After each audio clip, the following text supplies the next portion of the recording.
ಶ್ರೀ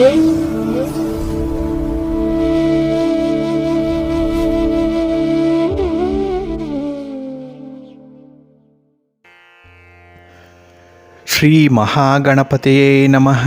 ಶ್ರೀ ಗುರುಭ್ಯೋ ನಮಃ. ಹರಿ ಓಂ. ಸಿರಿಗನ್ನಡ ಸುದ್ದಿವಾಹಿನಿಯ ಸದಭಿಮಾನದ ಸಹೃದಯ ವೀಕ್ಷಕ ಮಹಾಶಯರೇ, ತಮಗೆಲ್ಲರಿಗೂ ಕೂಡ ಸಿರಿಗನ್ನಡ ಸುದ್ದಿವಾಹಿನಿಗೆ ಸ್ವಾಗತ. ದಯಾಮಯನಾದಂಥ ಭಗವಂತನ ಅನುಗ್ರಹ ತಮ್ಮೆಲ್ಲರಿಗೆ ಪ್ರಾಪ್ತಿಯಾಗಲಿ, ತಮ್ಮೆಲ್ಲರ ಜೀವನ ಆರೋಗ್ಯದಾಯಕವಾಗಿರಲಿ, ಸಂತೃಪ್ತಿದಾಯಕವಾಗಿರಲಿ ಎಂದು ಭಗವಂತನಲ್ಲಿ ಪ್ರಾರ್ಥನೆಯನ್ನು ಮಾಡ್ತಾ ಈ ದಿನದ ವಿಶೇಷ ಕಾರ್ಯಕ್ರಮವನ್ನು ನೋಡೋಣ. ಹಾಗೆ ದ್ವಾದಶ ರಾಶಿಯವರ ಗೋಚಾರ ಫಲಗಳು ಹೇಗಿವೆ ಅನ್ನೋದನ್ನು ಕೂಡ ತಿಳಿಯೋಣ ಬನ್ನಿ.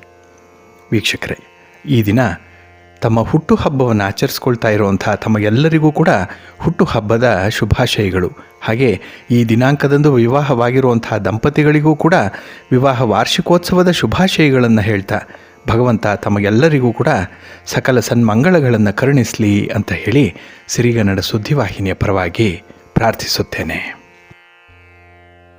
ಪ್ರೀತಿಯ ವೀಕ್ಷಕ ಮಹಾಶಯರೇ, ಈ ದಿನ 2022 ಮೇ ತಿಂಗಳ 31ನೇ ತಾರೀಕು ಭೌಮವಾಸರ ಅಂದರೆ ಮಂಗಳವಾರ. ಈ ಮಂಗಳವಾರದ ನಿತ್ಯ ಪಂಚಾಂಗ ಫಲ ಹೇಗಿದೆ ನೋಡೋಣ ಬನ್ನಿ. ಶ್ರೀ ಶುಭಕೃತು ನಾಮ ಸಂವತ್ಸರೆ, ಉತ್ತರಾಯಣಿ, ಗ್ರೀಷ್ಮ ಋತು, ಜ್ಯೇಷ್ಠ ಮಾಸ, ಶುಕ್ಲ ಪಕ್ಷದ ಪಾಡ್ಯ ಅಂದರೆ ಪ್ರತಿಪದ್ ಮೊದಲನೇ ದಿವಸ. ದಿನ ನಕ್ಷತ್ರ ರೋಹಿಣಿ ನಕ್ಷತ್ರ. ಈ ದಿನ ಸೂರ್ಯೋದಯ ಆಗುವಂತಹ ಸಮಯ ಪ್ರಾತಃ ಕಾಲ 5 ಗಂಟೆ 51 ನಿಮಿಷಕ್ಕೆ, ಸೂರ್ಯಾಸ್ತ ಸಂಜೆ 6 ಗಂಟೆ 39 ನಿಮಿಷಕ್ಕೆ. ಈ ದಿನದ ಕರ್ಣ ಪೂರ್ವಕರ್ಣ ಕಿಂಸ್ತುಘ್ನ, ಇದು ಬೆಳಿಗ್ಗೆ 6 ಗಂಟೆ 8 ನಿಮಿಷದವರೆಗೆ ಇರುವಂಥದ್ದು. ನಂತರ ಉತ್ತರ ಕರ್ಣ ಭವ ಆರಂಭ ಆಗುತ್ತೆ. ಈ ದಿನದ ಯೋಗ ಧೃತಿಯೋಗ, ದಿಕ್ಷೂಲೆ ಉತ್ತರ ದಿಕ್ಕು. ಈ ದಿನ ಸೂರ್ಯ ಇರುವಂಥ ರಾಶಿ ವೃಷಭ, ಚಂದ್ರ ಇರುವಂಥ ರಾಶಿ ವೃಷಭ. ಹಾಗೆ ಈ ದಿನ ರಾಹುಕಾಲ ಇರುವಂಥ ಸಮಯ ಈ ದಿನ ಅಪರಾಹ್ನ 3 ಗಂಟೆ 32 ನಿಮಿಷದಿಂದ 5 ಗಂಟೆ 8 ನಿಮಿಷದವರೆಗೆ. ಇನ್ನು ಗುಳಿಕ ಕಾಲ ಈ ದಿನ ಮಧ್ಯಾಹ್ನ 12 ಗಂಟೆ 20 ನಿಮಿಷದಿಂದ 1 ಗಂಟೆ 56 ನಿಮಿಷದವರೆಗೆ. ಇನ್ನು ಯಮಗಂಡ ಕಾಲ ಈ ದಿನ ಬೆಳಿಗ್ಗೆ 9 ಗಂಟೆ 8 ನಿಮಿಷದಿಂದ 10 ಗಂಟೆ 44 ನಿಮಿಷದವರೆಗೆ ಇರಲಿದೆ. ಇನ್ನು ಈ ದಿನ ದುಷ್ಟ ಮುಹೂರ್ತ ಇರುವಂತಹ ಸಮಯ ಅಂತ ಹೇಳಿದ್ರೆ ಈ ದಿನ ಬೆಳಿಗ್ಗೆ 8 ಗಂಟೆ 9 ನಿಮಿಷದಿಂದ 9 ಗಂಟೆ 5 ನಿಮಿಷದವರೆಗೆ ದುಷ್ಟ ಮುಹೂರ್ತ ಇರುವಂಥ ಸಮಯ. ಹಾಗಾಗಿ ಈ ಸಮಯದಲ್ಲಿ ಯಾವುದೇ ಪ್ರಯಾಣವನ್ನಾಗಲಿ ಯಾವುದೇ ಶುಭ ಕಾರ್ಯಗಳನ್ನಾಗಲಿ ಆರಂಭ ಮಾಡಬೇಡಿ. ಏಕೆಂದರೆ ಈ ದುಷ್ಟ ಮುಹೂರ್ತ ಇರುವಂಥ ಸಮಯದಲ್ಲಿ ನೀವು ಯಾವುದೇ ಕೆಲಸವನ್ನು ಆರಂಭ ಮಾಡಿದ್ರೂ ಕೂಡ ಅದು ಕೊಡುವಂಥ ಫಲಿತಾಂಶಗಳು ಅಷ್ಟೊಂದು ಅನುಕೂಲಕರವಾಗಿರೋದಿಲ್ಲ. ಆದ್ದರಿಂದಲೇ ಈ ದುಷ್ಟ ಮುಹೂರ್ತವನ್ನು ಅವಾಯ್ಡ್ ಮಾಡುವಂಥದ್ದು ಬಹಳ ಉತ್ತಮ. ಇನ್ನು ಈ ದಿನ ಅಭಿಜಿತ್ ಮುಹೂರ್ತ ಇರುವಂತಹ ಸಮಯ ಈ ದಿನ ಬೆಳಿಗ್ಗೆ 11 ಗಂಟೆ 51 ನಿಮಿಷದಿಂದ ಮಧ್ಯಾಹ್ನ 12 ಗಂಟೆ 46 ನಿಮಿಷದವರೆಗೆ ಅಭಿಜಿತ್ ಮುಹೂರ್ತ ಇರುವಂತಹ ಸಮಯ. ಹಾಗೆ ಈ ದಿನ ವಿಶೇಷವಾಗಿ ಚಂದ್ರನ ಬಲ ಇರುವಂಥ ರಾಶಿಗಳು ಅಂತ ಹೇಳಿದ್ರೆ ವೃಷಭ, ಕರ್ಕಾಟಕ, ಸಿಂಹ, ವೃಶ್ಚಿಕ, ಧನಸ್ಸು ಮತ್ತು ಮೀನ. ಇವರಿಗೆ ಚಂದ್ರನಿಂದ ಶುಭ ಫಲಗಳ ಯೋಗ ಇದೆ. ಇನ್ನು ಉಳಿದ 6 ರಾಶಿಯವರಿಗೆ ಮಿಶ್ರ ಫಲಗಳ ಯೋಗ ಇದೆ. ಅದನ್ನು ಮುಂದೆ ದ್ವಾದಶ ರಾಶಿಯವರ ಗೋಚಾರ ಫಲಗಳನ್ನು ನೋಡುವಂತಹ ಸಂದರ್ಭದಲ್ಲಿ ಮತ್ತಷ್ಟು ವಿವರಗಳನ್ನು ನೋಡೋಣ. ಇನ್ನು ಈ ದಿನದ ಹೊರದ ಅಧಿಪತಿ ಕುಜ. ಹಾಗಾಗಿ ಕುಜ ಅಂತ ಹೇಳಿದ್ರೆ ಭೂಮಿಕಾರಕ. ಭೂಮಿಯನ್ನು ಸಂಪಾದನೆ ಮಾಡಿಕೊಳ್ಳಿಕ್ಕೆ, ಆಸ್ತಿಯನ್ನು ಸಂಪಾದನೆ ಮಾಡಿಕೊಳ್ಳಿಕ್ಕೆ, ಮನೆ, ಸೈಟು, ಕೃಷಿ ಜಮೀನು ಇತ್ಯಾದಿಗಳನ್ನು ಸಂಪಾದನೆ ಮಾಡಿಕೊಳ್ಳೋದಕ್ಕೆ ಅಥವಾ ಈ ಒಂದು ದಿಸೆಯಲ್ಲಿ ಒಳ್ಳೆಯ ತೀರ್ಮಾನವನ್ನು ತೆಗೆದುಕೊಳ್ಳಿಕ್ಕೆ ಈ ದಿನ ಶುಭಕರವಾಗಿರುವಂತಹ ದಿನ. ಹಾಗೆ ಕ್ರೀಡೆಗೂ ಕೂಡ ದಿನ ಚೆನ್ನಾಗಿದೆ. ಕ್ರೀಡಾ ಸ್ಪರ್ಧಿಗಳಿಗೆ, ಕ್ರೀಡಾಪಟುಗಳಿಗೆ ಈ ದಿನ ವಿಶೇಷ ಸ್ಥಾನಮಾನ ಸಿಕ್ಕುವಂಥದ್ದು. ನಿಮ್ಮ ಪ್ರಯತ್ನಕ್ಕೆ ಅನುಗುಣವಾದಂಥ ಫಲ ನಿಮಗೆ ಈ ದಿನ ಲಭ್ಯವಾಗುತ್ತೆ. ಹಾಗೆ ಈ ದಿನ ಸ್ಪರ್ಧಾತ್ಮಕ ಪರೀಕ್ಷೆಯನ್ನು ಬರೀತಾ ಇರುವಂಥವ್ರಿಗೂ ಕೂಡ ಒಳ್ಳೆಯ ದಿನ. ಏಕೆಂದರೆ ಯಾವುದೋ ಒಂದು ಸಮಯದಲ್ಲಿ ನೀವು ಮಾಡ್ತಾ ಇರುವಂಥ ಪ್ರಯತ್ನ ಏನಿದೆ, ಈ ಸ್ಪರ್ಧಾತ್ಮಕ ಪರೀಕ್ಷೆಯನ್ನು ಪಾಸ್ ಮಾಡುವಂಥದ್ದು, ಇದಕ್ಕೆ ಉತ್ತಮವಾದಂಥ ಅವಕಾಶಗಳು ಅಥವಾ ಉತ್ತಮವಾದಂಥ ಒಳ್ಳೆಯ ಸಿಹಿ ಸುದ್ದಿ ಈ ಸಂದರ್ಭದಲ್ಲಿ ನಿಮಗೆ ಸಿಕ್ಕುವಂಥದ್ದು ಈ ಕುಜಹೋರ ಸಂದರ್ಭದಲ್ಲಿ. ಹಾಗಾಗಿ ಈ ದಿನ ವಿಶೇಷವಾದಂತಹ ದಿನ. ಅದರಲ್ಲೂ ಜ್ಯೇಷ್ಠ ಮಾಸ ಆರಂಭ ಆಗಿರುವಂತಹ ದಿನ. ಜ್ಯೇಷ್ಠ ಮಾಸದ ಮಹತ್ವ ಬಹಳ ವಿಶೇಷವಾಗಿರುವಂಥದ್ದು. ಅದನ್ನು ಮುಂದೆ ನೋಡೋಣ. ಯಾವ ರೀತಿಯಲ್ಲಿ ಜ್ಯೇಷ್ಠ ಮಾಸ ಇರುತ್ತೆ, ಯಾವ ಯಾವ ದಿನಗಳು ಯಾವ ಆರಾಧನೆಗೆ ಮೀಸಲಾಗಿದೆ ಅನ್ನುವಂಥದ್ದನ್ನು ನೋಡೋಣ. ಆದರೆ ಈ ದಿನ ಇರುವಂಥ ಗುರುಹೋರ ಇದು ಕೂಡ ಎಲ್ಲ ಕೆಲಸ ಕಾರ್ಯಗಳಿಗೆ ಅನುಕೂಲಕರವಾಗಿರುವಂಥ ಸಮಯ. ಇದು ಈ ದಿನ ಪ್ರಾತಃ ಕಾಲ 4 ಗಂಟೆ 57 ನಿಮಿಷದಿಂದ 5 ಗಂಟೆ 54 ನಿಮಿಷದವರೆಗೆ, ಇನ್ನು ಮಧ್ಯಾಹ್ನ 12 ಗಂಟೆ 15 ನಿಮಿಷದಿಂದ 1 ಗಂಟೆ 17 ನಿಮಿಷದವರೆಗೆ, ಹಾಗೆ ರಾತ್ರಿ 7 ಗಂಟೆ 30 ನಿಮಿಷದಿಂದ 8 ಗಂಟೆ 26 ನಿಮಿಷದವರೆಗೆ ಗುರುಹೋರ ಇರುವಂಥ ಸಮಯ. ಇದನ್ನು ನೀವು ಅನುಸರಣೆ ಮಾಡಬಹುದು. ಹಾಗೆ ಈ ದಿನ ಇರುವಂಥ ರವಿ ಹೋರ ಕೂಡ ತುಂಬ ಫೇವರಬಲ್ ಆಗಿರುವಂಥದ್ದು, ತುಂಬ ಅನುಕೂಲಕರವಾಗಿರುವಂಥದ್ದು. ಅದರಲ್ಲೂ ರಾಜಕೀಯ ಕ್ಷೇತ್ರದಲ್ಲಿರುವಂಥವ್ರಿಗೆ, ರಾಜಕಾರಣಿಗಳಿಗೆ, ಇನ್ನು ಸರ್ಕಾರಿ ಕೆಲಸ ಕಾರ್ಯಗಳು ಆಗಬೇಕು ಅಂದ್ಕೊಂಡಿರೋವಂಥವ್ರಿಗೆ ಅಥವಾ ಸರ್ಕಾರಿ ಕೆಲಸದಲ್ಲಿರುವಂಥವ್ರಿಗೂ ಕೂಡ ಶುಭಕರ ಈ ರವಿ ಹೋರ ಇರುವಂಥ ಸಮಯ. ಇದು ಈ ದಿನ ಪ್ರಾತಃ ಕಾಲ 6 ಗಂಟೆ 57 ನಿಮಿಷದಿಂದ 8 ಗಂಟೆ 1 ನಿಮಿಷದವರೆಗೆ, ಹಾಗೆ ಮಧ್ಯಾಹ್ನ 2 ಗಂಟೆ 20 ನಿಮಿಷದಿಂದ 3 ಗಂಟೆ 24 ನಿಮಿಷದವರೆಗೆ, ಇನ್ನು ಈ ದಿನ ರಾತ್ರಿ 9 ಗಂಟೆ 24 ನಿಮಿಷದಿಂದ 10 ಗಂಟೆ 19 ನಿಮಿಷದವರೆಗೆ ರವಿ ಹೋರ ಇರುವಂಥ ಸಮಯ. ಇದನ್ನು ನೀವು ಅನುಸರಣೆ ಮಾಡಬಹುದು. ಆದರೆ ಈ ದಿನ ಇರುವಂತಹ ಶನಿ ಹೋರ ಇದೆಯಲ್ಲ, ಇದನ್ನು ಸ್ವಲ್ಪ ಅವಾಯ್ಡ್ ಮಾಡಬೇಕು. ಯಾಕೆಂದರೆ ಫಲಿತಾಂಶಗಳು ತುಂಬ ನಿಧಾನವಾಗಿ ಬರುವಂಥದ್ದು. ಹಾಗಾಗಿ ಈ ಶನಿ ಹೋರವನ್ನು ಎಲ್ಲ ಕೆಲಸಗಳಿಗೂ ಕೂಡ ಈ ದಿನ ಬಳಸಲಿಕ್ಕೆ ಸಾಧ್ಯ ಇಲ್ಲ. ಹಾಗಾಗಿ ಈ ದಿನ ಇರುವಂಥ ಶನಿ ಹೋರ ಇದು ಬೆಳಿಗ್ಗೆ 11 ಗಂಟೆ 10 ನಿಮಿಷದಿಂದ 12 ಗಂಟೆ 15 ನಿಮಿಷದವರೆಗೆ, ಇನ್ನು ಸಂಜೆ 6 ಗಂಟೆ 35 ನಿಮಿಷದಿಂದ 7 ಗಂಟೆ 31 ನಿಮಿಷದವರೆಗೆ ಶನಿ ಹೋರ ಇರುವಂಥ ಸಮಯ. ಇದನ್ನು ಸ್ವಲ್ಪ ಅವಾಯ್ಡ್ ಮಾಡಿ. ಹಾಗೆ ಈ ದಿನ ಇರುವಂತಹ ಚಂದ್ರ ಹೋರ ಇದನ್ನು ಕೂಡ ಸ್ವಲ್ಪ ಅವಾಯ್ಡ್ ಮಾಡಬೇಕು. ಅದರಲ್ಲೂ ಈ ದ್ರವ ಪದಾರ್ಥಗಳನ್ನು ವ್ಯಾಪಾರ ಮಾಡುವಂಥವರು ಈ ಚಂದ್ರ ಹೋರ ಸಮಯದಲ್ಲಿ ಯಾವುದೇ ವ್ಯಾಪಾರವನ್ನು ಮಾಡಬೇಡಿ. ತಟಸ್ಥವಾಗಿರುವಂಥದ್ದು ಬಹಳ ಉತ್ತಮ. ಹಾಗಾಗಿ ಈ ದಿನ ಬೆಳಿಗ್ಗೆ 10 ಗಂಟೆ 5 ನಿಮಿಷದಿಂದ 11 ಗಂಟೆ 9 ನಿಮಿಷದವರೆಗೆ, ಹಾಗೆ ಅಪರಾಹ್ನ 5 ಗಂಟೆ 31 ನಿಮಿಷದಿಂದ 6 ಗಂಟೆ 34 ನಿಮಿಷದವರೆಗೆ ಚಂದ್ರಹೋರ ಇರುವಂತಹ ಸಮಯ. ಇದನ್ನು ಅವಾಯ್ಡ್ ಮಾಡಿ. ಹಾಗೆ ವೀಕ್ಷಕರೇ, ನಿಮ್ಮ ಕೆಲಸ ಕಾರ್ಯಗಳನ್ನು ಯಾವ ಸಂದರ್ಭದಲ್ಲಿ ಆರಂಭ ಮಾಡಿದ್ರೆ ಯಾವ ಫಲಿತಾಂಶಗಳು ಬರುತ್ತೆ ಅನ್ನುವಂಥದ್ದನ್ನು ಪ್ರತಿನಿತ್ಯ ನೀವು ಕೇಳಿಸ್ಕೊಳ್ತಾ ಇದ್ದೀರಿ. ಅದನ್ನೇ ಮುಂದುವರಿಸಿ, ಅನುಸರಣೆ ಮಾಡಿ. ಹಾಗೆ ನಿಮ್ಮ ಪ್ರಯತ್ನಕ್ಕೆ ತಕ್ಕ ಫಲ ಸಿಕ್ಕತ್ತೆ ಅಂತ ಹೇಳ್ತಾ, ಇನ್ನು ಈ ದಿನ ಬಹಳ ವಿಶೇಷವಾಗಿರುವಂಥದ್ದು, ಈಗಾಗಲೇ ಹೇಳಿದಾಗೆ ಜ್ಯೇಷ್ಠ ಮಾಸದ ಪಾಡ್ಯ ಇರುವಂಥದ್ದು, ಪ್ರಥಮ ತಿಥಿ ಇರುವಂಥದ್ದು. ಹಾಗಾಗಿ ಈ ದಿನ ಚಂದ್ರ ದರ್ಶನವನ್ನು ಮಾಡಬೇಕು. ಚಂದ್ರ ದರ್ಶನದಿಂದ ವಿಶೇಷ ಫಲಗಳು ಲಭ್ಯವಾಗುತ್ತೆ. ಜೊತೆಗೆ ಈ ದಿನ ಕರವೀರ ವ್ರತ ಇರುವಂತಹ ದಿನ. ಹಾಗಾಗಿ ಈ ದಿನದ ವಿಶೇಷ ಸಂಚಿಕೆಯಲ್ಲಿ ನೋಡೋಣ, ಕರವೀರ ವ್ರತ ಅಂದರೆ ಏನು, ಯಾವ ರೀತಿ ಇದನ್ನು ಮಾಡಬೇಕು ಅನ್ನುವಂಥದ್ರ ಬಗ್ಗೆ. ಇನ್ನು ಈ ದಿನ ದಶಹರ ವ್ರತ ಆರಂಭ ಆಗುವಂತಹ ದಿನ ಕೂಡ. ಇನ್ನು ಕಾಶಿಯ ದಶಾಶ್ವಮೇಧ ಘಾಟ್ನಲ್ಲಿ ಗಂಗಾ ತೀರ ನಿವಾಸಿಗಳಿಂದ ದಶಹರ ವ್ರತ ಆರಂಭ ಆಗತ್ತೆ. ಹಾಗೆ ಬೇರೆ ಬೇರೆ ನದಿ ತೀರಗಳಲ್ಲಿಯೂ ಕೂಡ ಈ ವ್ರತ ಈ ದಿನದಿಂದ ಆರಂಭ ಆಗುವಂಥದ್ದು ಕೂಡ ಇದೆ. ಹಾಗಾಗಿ ಈ ಜ್ಯೇಷ್ಠ ಮಾಸದ ಮೊದಲ ದಿವಸ ತಮ್ಮೆಲ್ಲ ಪ್ರಯತ್ನಗಳು ಕೂಡ ಈಡೇರಲಿ ಅಂತ ಹೇಳ್ತಾ, ಇನ್ನು ಈ ದಿನದ ವಿಶೇಷ ಕಾರ್ಯಕ್ರಮದಲ್ಲಿ ಏನಿದೆ ನೋಡೋಣ ಬನ್ನಿ. ಪ್ರೀತಿಯ ವೀಕ್ಷಕ ಮಹಾಶಯರೇ, ಈ ದಿನದ ವಿಶೇಷ ಕಾರ್ಯಕ್ರಮಕ್ಕೆ ತಮಗೆಲ್ಲರಿಗೂ ಕೂಡ ಸ್ವಾಗತವನ್ನು ಹೇಳ್ತಾ, ಈ ದಿನ ನಾವು ಜ್ಯೇಷ್ಠ ಮಾಸದ ಮಹತ್ವದ ಬಗ್ಗೆ ಕೆಲವು ಮಾಹಿತಿಗಳನ್ನು ನೋಡೋಣ. ಈ ದಿನದಿಂದ ಅಂದರೆ ಮೇ ತಿಂಗಳ 31ನೇ ತಾರೀಕಿನಿಂದ ಜೂನ್ ತಿಂಗಳ 29ನೇ ತಾರೀಕಿನವರೆಗೆ ಜ್ಯೇಷ್ಠ ಮಾಸ ಇರುವಂಥದ್ದು. ಇನ್ನು ಜೂನ್ 30ನೇ ತಾರೀಕು ಆಷಾಢ ಮಾಸ ಪ್ರಾರಂಭ ಆಗುತ್ತೆ. ಹಾಗಾಗಿ ಈ ಜ್ಯೇಷ್ಠ ಮಾಸಗಳಲ್ಲಿ 3ನೇ ಮಾಸ. ಈ ಮಾಸದಲ್ಲಿ ಸೂರ್ಯ ಮಿಥುನ ರಾಶಿಗೆ ಪ್ರವೇಶ ಮಾಡುವಂಥದ್ದು ಬಹಳ ವಿಶೇಷವಾಗಿರುವಂಥದ್ದು.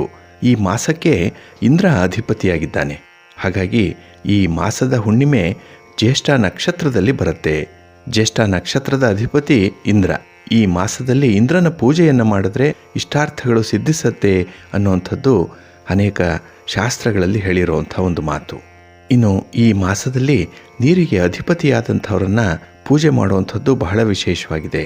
ಹಾಗೆ ಜ್ಯೇಷ್ಠ ಮಾಸದ ಯಾವ ದಿನ ಯಾವ ದೇವರನ್ನು ಪೂಜೆ ಮಾಡಿದ್ರೆ ಫಲಪ್ರಾಪ್ತಿಯಾಗತ್ತೆ ಅನ್ನೋಂಥದ್ರ ಬಗ್ಗೆ ಕೆಲವು ಮಾಹಿತಿಗಳನ್ನು ನೋಡೋಣ. ಈ ದಿನ ಜ್ಯೇಷ್ಠ ಶುದ್ಧ ಪಾಡ್ಯಮಿ.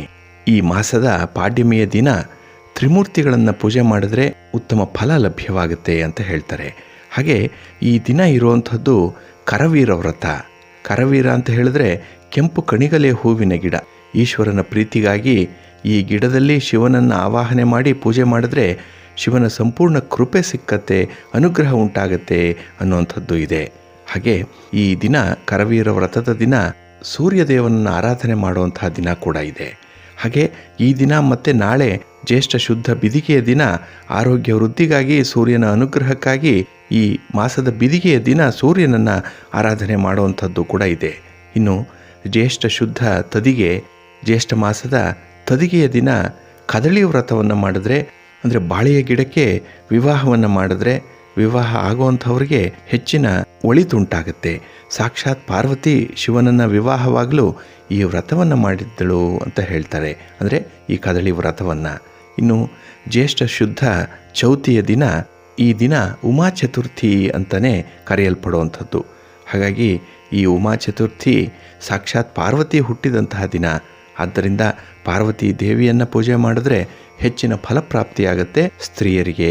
ಇನ್ನು ಜ್ಯೇಷ್ಠ ಶುದ್ಧ ಪಂಚಮಿ, ಜ್ಯೇಷ್ಠ ಶುದ್ಧ ಪಂಚಮಿ ಗಂಗೆ ಹುಟ್ಟಿದಂತಹ ದಿನ. ಹೀಗಾಗಿ ಈ ದಿನವನ್ನು ಗಂಗಾ ಜಯಂತಿ ಅಂತ ಕೂಡ ಆಚರಣೆ ಮಾಡ್ತಾರೆ.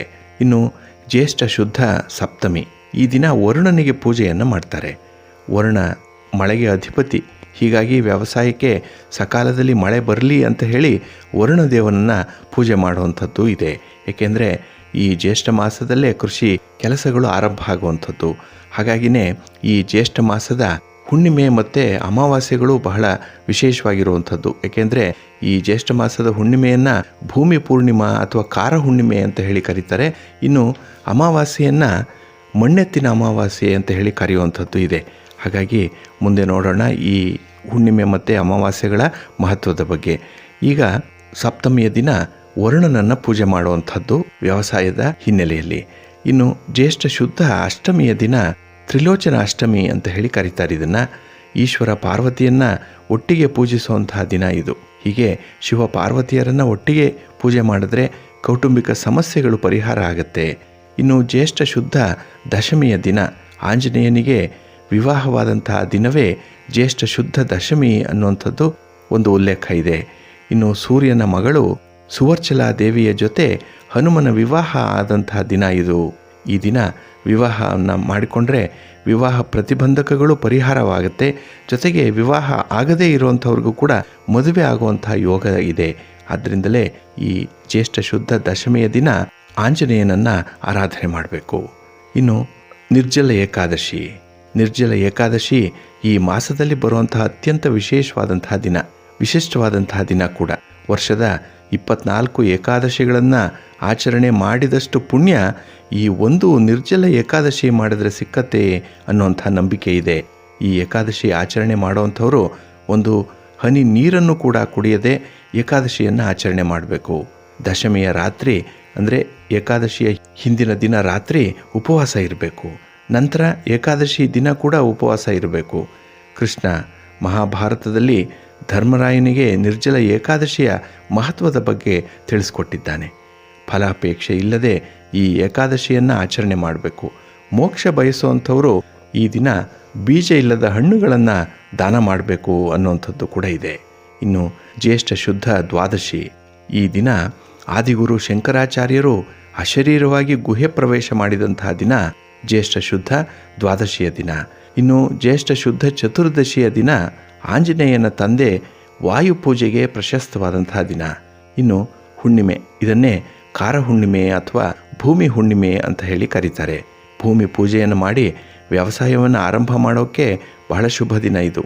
ಈ ಹುಣ್ಣಿಮೆಯ ದಿನ ಭೂಮಿ ಪೂಜೆಯನ್ನು ಮಾಡಿ ಮಣ್ಣನ್ನು ತೆಗೆದು ಸ್ನಾನದ ನೀರಿಗೆ ಬೆರೆಸಿ ಸ್ನಾನ ಮಾಡಿದರೆ ಪಾಪ ಪರಿಹಾರವಾಗುತ್ತೆ ಅನ್ನುವಂಥ ನಂಬಿಕೆ ಕೂಡ ಇದೆ. ಏಕೆಂದರೆ ಈ ದಿನ ಕಾಶ್ಯಪ ಮಹಾಮುನಿಗಳಿಂದ ಮಣ್ಣು ಅಭಿಮಂತ್ರಣ ಮಾಡಲ್ಪಟ್ಟಿರುತ್ತೆ ಅಂತ ಹೇಳ್ತಾರೆ. ಇನ್ನು ಬಹುಳ ಪಂಚಮಿ, ಮಹಾಲಕ್ಷ್ಮಿ ಸಮೇತ ವಿಷ್ಣು ಪೂಜೆಯನ್ನು ಮಾಡೋಕ್ಕೆ ಈ ದಿನ ಪ್ರಶಸ್ತವಾದಂತಹ ದಿನ. ಇನ್ನು ಬಹುಳ ಸಪ್ತಮಿ, ಅಂದರೆ ಇದೆಲ್ಲ ಕೃಷ್ಣ ಪಕ್ಷದಲ್ಲಿ ಬರುವಂಥದ್ದು. ಈ ದಿನ ಸೂರ್ಯನ ಪತ್ನಿಯಾದಂಥ ಛಾಯಾ ಮತ್ತು ಸಂಜ್ಞಾರ ಪೂಜೆಗೆ ಪ್ರಶಸ್ತವಾದಂತಹ ದಿನ ಈ ಜ್ಯೇಷ್ಠ ಮಾಸದ ಬಹುಳ ಸಪ್ತಮಿಯ ದಿನ. ಇನ್ನು ಬುಧ ಜಯಂತಿ, ಬುದ್ಧಿಗೆ ಅಧಿಪತಿಯಾದಂಥ ಬುಧ ವಿದ್ಯಾಭಿವೃದ್ಧಿಗೂ ಕೂಡ ಬುಧ ಗ್ರಹದ ಪೂಜೆ ಪ್ರಶಸ್ತವಾಗಿರುವಂಥದ್ದು. ಹಾಗಾಗಿ ಬುಧ ಗ್ರಹದ ಜಯಂತಿಯನ್ನು ಆಚರಣೆ ಮಾಡೋದರಿಂದ ವಿದ್ಯಾರ್ಥಿಗಳ ಜ್ಞಾನಾಭಿವೃದ್ಧಿ ಉಂಟಾಗುತ್ತೆ. ಇನ್ನು ಮಣ್ಣೆತ್ತಿನ ಅಮಾವಾಸ್ಯೆ ಜ್ಯೇಷ್ಠ ಮಾಸದಲ್ಲಿ ಶುಕ್ಲ ಪಕ್ಷದಲ್ಲಿ ಬರುವಂಥದ್ದು. ಹಾಗಾಗಿ ಹೊಸದಾಗಿ ಬಿತ್ತನೆ ಮಾಡಲಿಕ್ಕೆ, ವ್ಯವಸಾಯವನ್ನು ಆರಂಭ ಮಾಡಲಿಕ್ಕೆ ಮಣ್ಣೆತ್ತಿನ ಅಮಾವಾಸ್ಯೆ ಪ್ರಶಸ್ತವಾದಂತಹ ದಿನ. ಹಾಗಾಗಿ ಈ ಜ್ಯೇಷ್ಠ ಮಾಸದ ಶುಕ್ಲ ಪಕ್ಷದಲ್ಲಾಗಲಿ ಕೃಷ್ಣ ಪಕ್ಷದಲ್ಲಾಗಲಿ ಬಹಳ ವಿಶೇಷವಾದಂತಹ ದೇವತಾ ಆರಾಧನೆಯನ್ನು ಮಾಡಲಿಕ್ಕೆ ಪ್ರಕೃತಿ ಸಂಬಂಧವಾದಂತಹ ಚಟುವಟಿಕೆಗಳನ್ನು ಕೈಗೊಳ್ಳಲಿಕ್ಕೆ ಬಹಳ ವಿಶೇಷವಾದಂತಹ ಮಾಸ ಇದು. ಮಳೆಗಾಲ ಆರಂಭವಾಗ್ತಾ ಇರುವಂಥ ಮಾಸ. ಹಾಗೆ ಈ ಮಾಸದ ಮಂಗಳವಾರಗಳು ಬಹಳ ವಿಶಿಷ್ಟವಾಗಿರುವಂಥದ್ದು, ಬಹಳ ವಿಶೇಷವಾಗಿರುವಂಥದ್ದು. ಹಾಗೆ ಈ ಜ್ಯೇಷ್ಠ ಮಾಸದಲ್ಲಿ ಹಿರಿಯ ಮಕ್ಕಳಿಗೆ ವಿವಾಹ ಮಾಡಬಾರ್ದು ಅಂತ ಹೇಳ್ತಾರೆ. ಇಲ್ಲಿ ಜ್ಯೇಷ್ಠ ಅಂದರೆ ಹಿರಿಯ. ಹಾಗಾಗಿ ಹಿರಿಯ ಮಕ್ಕಳು ಗಂಡಾಗಿರಲಿ ಹೆಣ್ಣಾಗಿರಲಿ ಈ ಮಾಸದಲ್ಲಿ ವಿವಾಹ ನಿಷಿದ್ಧವಾಗಿರುವಂಥದ್ದು. ಏಕೆಂದರೆ ಜ್ಯೋತಿಷ್ಯ ಶಾಸ್ತ್ರದ ಪ್ರಕಾರ ಜ್ಯೇಷ್ಠ ಮಾಸದಲ್ಲಿ ಮನೆಯ ಹಿರಿಯ ಮಕ್ಕಳಿಗೆ ವಿವಾಹವನ್ನು ಮಾಡಿದ್ರೆ ದೋಷ ಉಂಟಾಗುತ್ತೆ. ಆ ವಿವಾಹ ಸ್ವಲ್ಪ ಅಡೆತಡೆಗಳಿಂದ ಕೂಡಿರುವಂಥದ್ದು, ದಾಂಪತ್ಯ ಜೀವನ ಸುಖಮಯವಾಗಿರಲ್ಲ ಅನ್ನುವಂಥದ್ದು ಇದೆ. ಅದರಿಂದಲೇ ಈ ಜ್ಯೇಷ್ಠ ಮಾಸದಲ್ಲಿ ಜ್ಯೇಷ್ಠ ಮಕ್ಕಳಿಗೆ ವಿವಾಹ ನಿಷಿದ್ಧವಾಗಿರುವಂಥದ್ದು. ಕೆಲವರಿಗೆ ಆಷಾಢ ಮಾಸ ಹೇಗೆ ಅಶುಭ ಮಾಸ, ಮಂಗಳ ಕಾರ್ಯಗಳನ್ನು ಹೇಗೆ ಮಾಡಲ್ವೋ ಹಾಗೆ ಜ್ಯೇಷ್ಠ ಮಾಸದಲ್ಲೂ ಕೂಡ ಈ ಒಂದು ಕಾರ್ಯ ನಿಷಿದ್ಧವಾಗಿರುವಂಥದ್ದು. ಹಾಗೆ ಈ ಮಂಗಳವಾರ, ಜ್ಯೇಷ್ಠ ಮಾಸದಲ್ಲಿ ಬರುವಂಥ ಎಲ್ಲ ಮಂಗಳವಾರಗಳು ಕೂಡ ಹನುಮನ ಭಕ್ತರಿಗೆ ಅತ್ಯಂತ ವಿಶೇಷವಾಗಿರುವಂಥ ಮಂಗಳವಾರಗಳಿದು. ಅದರಲ್ಲೂ ಈ ಮಂಗಳವಾರ ಹನುಮಂತನನ್ನು ಪೂಜೆ ಮಾಡಿದ್ರೆ ಇಷ್ಟಾರ್ಥಗಳನ್ನು ಈಡೇರಿಸ್ತಾನೆ ಅನ್ನುವಂಥ ನಂಬಿಕೆ ಭಕ್ತರಲ್ಲಿದೆ. ಇದಕ್ಕೆ ಕಾರಣ ಕೂಡ ಇದೆ. ಏನಂತ ಹೇಳಿದ್ರೆ, ರಾಮ ಭಕ್ತ ಹನುಮಂತ ಜ್ಯೇಷ್ಠ ಮಾಸದ ಮಂಗಳವಾರ ಮೊದಲ ಬಾರಿ ಶ್ರೀರಾಮಚಂದ್ರನನ್ನು ಭೇಟಿ ಮಾಡಿ ದರ್ಶನವನ್ನು ಮಾಡಿದ್ದಂತೆ. ಹೀಗಾಗಿ ಜ್ಯೇಷ್ಠ ಮಾಸದ ಮಂಗಳವಾರವನ್ನು ವಿಶೇಷ ಮಂಗಳವಾರ ಅಂತ ಹೇಳಿ ಪರಿಗಣಿಸ್ತಾರೆ. ಹಾಗೆ ಜ್ಯೇಷ್ಠ ಮಾಸದ ಎಲ್ಲ ಮಂಗಳವಾರವನ್ನು ಕೂಡ ಭಕ್ತರು ಹನುಮಂತನಿಗೆ ಮೀಸಲಾಗಿಟ್ಟಿರ್ತಾರೆ. ಈ ದಿನದಂದು ಹನುಮನ ಗುಡಿಗಳಲ್ಲಿ ಪೂಜೆ ಪುನಸ್ಕಾರಗಳು ಬಹಳ ವಿಜೃಂಭಣೆಯಿಂದ ನಡೆಯುತ್ತೆ. ಅನ್ನದಾನ ಮಾಡುವಂಥದ್ದು, ಹಾಗೆ ಹನುಮಂತನ ಪೂಜೆ, ಹನುಮಂತನಿಗೆ ವಿಶೇಷ ಅಲಂಕಾರಗಳು ಕೂಡ ನಡೆಯುವಂಥದ್ದು ಈ ಮಾಸದಲ್ಲೇ. ಹಾಗಾಗಿ ಮೊದಲ ಮಂಗಳವಾರದ ದಿನ ಬೆಲ್ಲ, ಗೋಧಿಯ ಸಿಹಿ ತಿಂಡಿಯನ್ನು ಪ್ರಸಾದವಾಗಿ ಭಗವಂತನಿಗೆ ಅರ್ಪಿಸಿ ಅದನ್ನು ದಾನ ಮಾಡಬೇಕು. ಇನ್ನು ಈ ದಿನ ದಾನ ಮಾಡಿದ್ರೆ ವಿಶೇಷವಾದಂತಹ ಫಲ ಸಿಕ್ಕತ್ತೆ ಅನ್ನುವಂಥ ನಂಬಿಕೆ ಕೂಡ ಇದೆ. ಹಾಗೆ ಭಕ್ತರು ಏನೇ ಸಂಕಲ್ಪವನ್ನು ಮಾಡಿಕೊಂಡರೂ ಕೂಡ ಅದನ್ನು ಭಗವಂತ ವಿಶೇಷವಾಗಿ ಅನುಗ್ರಹಿಸ್ತಾನೆ. ಹಾಗೆ ಮಂಗಳವಾರದ ದಿನಗಳಂದು ಮಾಡುವಂತಹ ಪೂಜೆ ಹನುಮಂತನಿಗೆ ಸಮರ್ಪಣೆಯಾಗತ್ತೆ. ಹಾಗಾಗಿ ಹನುಮನಷ್ಟು ಭಕ್ತಿ, ಶ್ರದ್ಧೆ, ನಿಷ್ಠೆ ಹಾಗೆ ಆರೋಗ್ಯ ಕೂಡ ಪ್ರಾಪ್ತಿಯಾಗತ್ತೆ ಅನ್ನುವಂಥ ನಂಬಿಕೆ ಇದೆ. ಆದ್ದರಿಂದಲೇ ಈ ಜ್ಯೇಷ್ಠ ಮಾಸದ ಮಂಗಳವಾರಗಳು ವಿಶೇಷವಾಗಿ ಹನುಮಂತನ ಆರಾಧನೆಗೆ ಇರುವಂಥ ದಿನ. ಈ ಜ್ಯೇಷ್ಠ ಮಾಸದ ಪ್ರತಿದಿನ ಕೂಡ ನಿಮ್ಮ ಇಷ್ಟ ದೇವರನ್ನು, ಕುಲದೇವರನ್ನು ಆರಾಧನೆ ಮಾಡುವಂಥದ್ದು ಉತ್ತಮ. ಜೊತೆಗೆ ಈ ಮಂಗಳವಾರಗಳಂದು ವಿಶೇಷವಾಗಿ ಹನುಮನ ದೇಗುಲಕ್ಕೆ ಹೋಗಿ ತುಳಸಿಯನ್ನು ಅರ್ಪಿಸಿದ್ರೆ ಒಳ್ಳೆಯದಾಗತ್ತೆ ಅನ್ನುವಂಥ ನಂಬಿಕೆ ಕೂಡ ಇದೆ. ಹಾಗೆ ಹನುಮನ ಕೇಸರಿಯನ್ನು ಈ ಜ್ಯೇಷ್ಠ ಮಾಸದಲ್ಲಿ ಪ್ರತಿದಿನ ಹಣೆಗೆ ಧರಿಸ್ಕೊಳ್ಳೋದ್ರಿಂದ ವಿಶೇಷವಾದಂತಹ ಉಪಯೋಗಗಳಿದೆ. ದುಷ್ಟ ಶಕ್ತಿಗಳು ಹತ್ತಿರ ಬರಲ್ಲ. ಹಾಗೆ ಮನೆಯಲ್ಲಿ ಯಾವುದೇ ಮಾಟ, ಮಂತ್ರ, ತಂತ್ರ ಈ ರೀತಿಯಲ್ಲಿ ಏನಾದರೂ ಭಯಭೀತಿಗಳಿದ್ದರೂ ಕೂಡ ಈ ಹನುಮನ ಕೇಸರಿಯ ತಿಲಕ ವಿಶೇಷವಾಗಿ ಅದನ್ನು ನಿವಾರಣೆ ಮಾಡುತ್ತೆ. ಆದ್ದರಿಂದಲೇ ಜ್ಯೇಷ್ಠ ಮಾಸ ವಿಶೇಷವಾಗಿರುವಂಥ ಮಾಸ. ಹಾಗೆ ಈ ದಿನ ಜ್ಯೇಷ್ಠ ಮಾಸದ ಶುಕ್ಲ ಪಕ್ಷದ ಪಾಡ್ಯ ಮೊದಲನೇ ದಿವಸ. ಈ ದಿನವನ್ನು ಕರವೀರ ವ್ರತದ ದಿನವನ್ನಾಗಿ ಆಚರಣೆ ಮಾಡ್ತಾರೆ. ಹಾಗಾಗಿ ಭವಿಷ್ಯ ಪುರಾಣದಲ್ಲಿ ಈ ಕರವೀರ ವ್ರತದ ಬಗ್ಗೆ ಬಹಳ ವಿಶೇಷವಾಗಿ ಉಲ್ಲೇಖ ಮಾಡಿದ್ದಾರೆ. ಜ್ಯೇಷ್ಠ ಮಾಸದ ಶುಕ್ಲ ಪಕ್ಷದ ಮೊದಲನೇ ದಿನ ಈ ವ್ರತವನ್ನು ಆಚರಣೆ ಮಾಡುವಂಥದ್ದು. ಅದರಲ್ಲೂ ಉತ್ತರ ಭಾರತದಲ್ಲಿ ವಿಶೇಷವಾಗಿ ಈ ವ್ರತದ ಆಚರಣೆ ಕಂಡುಬರುತ್ತೆ. ಈ ದಿನ ಶ್ರದ್ಧಾ ಭಕ್ತಿಯಿಂದ ಶಿವನನ್ನು ಹಾಗೆ ಸೂರ್ಯ ಭಗವಾನರನ್ನು ಆರಾಧನೆ ಮಾಡುವಂಥ ದಿನ. ವಿಶ್ವದಲ್ಲಿ ಜೀವರಾಶಿಗಳಿಗೆ ಚೈತನ್ಯವನ್ನು ಹಾಗೆ ಉಲ್ಲಾಸವನ್ನು ನೀಡುವಂಥ ಸೂರ್ಯನನ್ನು ಪೂಜೆ ಮಾಡುವಂಥ ದಿನ. ಈ ದಿನ ಕಣಿಗಲೆ ಗಿಡವನ್ನು, ಇದನ್ನೇ ಕನಿರ್ ಗಿಡ ಅಂತ ಕೂಡ ಹೇಳ್ತಾರೆ, ಮನೆಗಳಲ್ಲಿ ದೇವಾಲಯಗಳಲ್ಲಿ ಪೂಜೆ ಮಾಡುವಂಥ ದಿನ.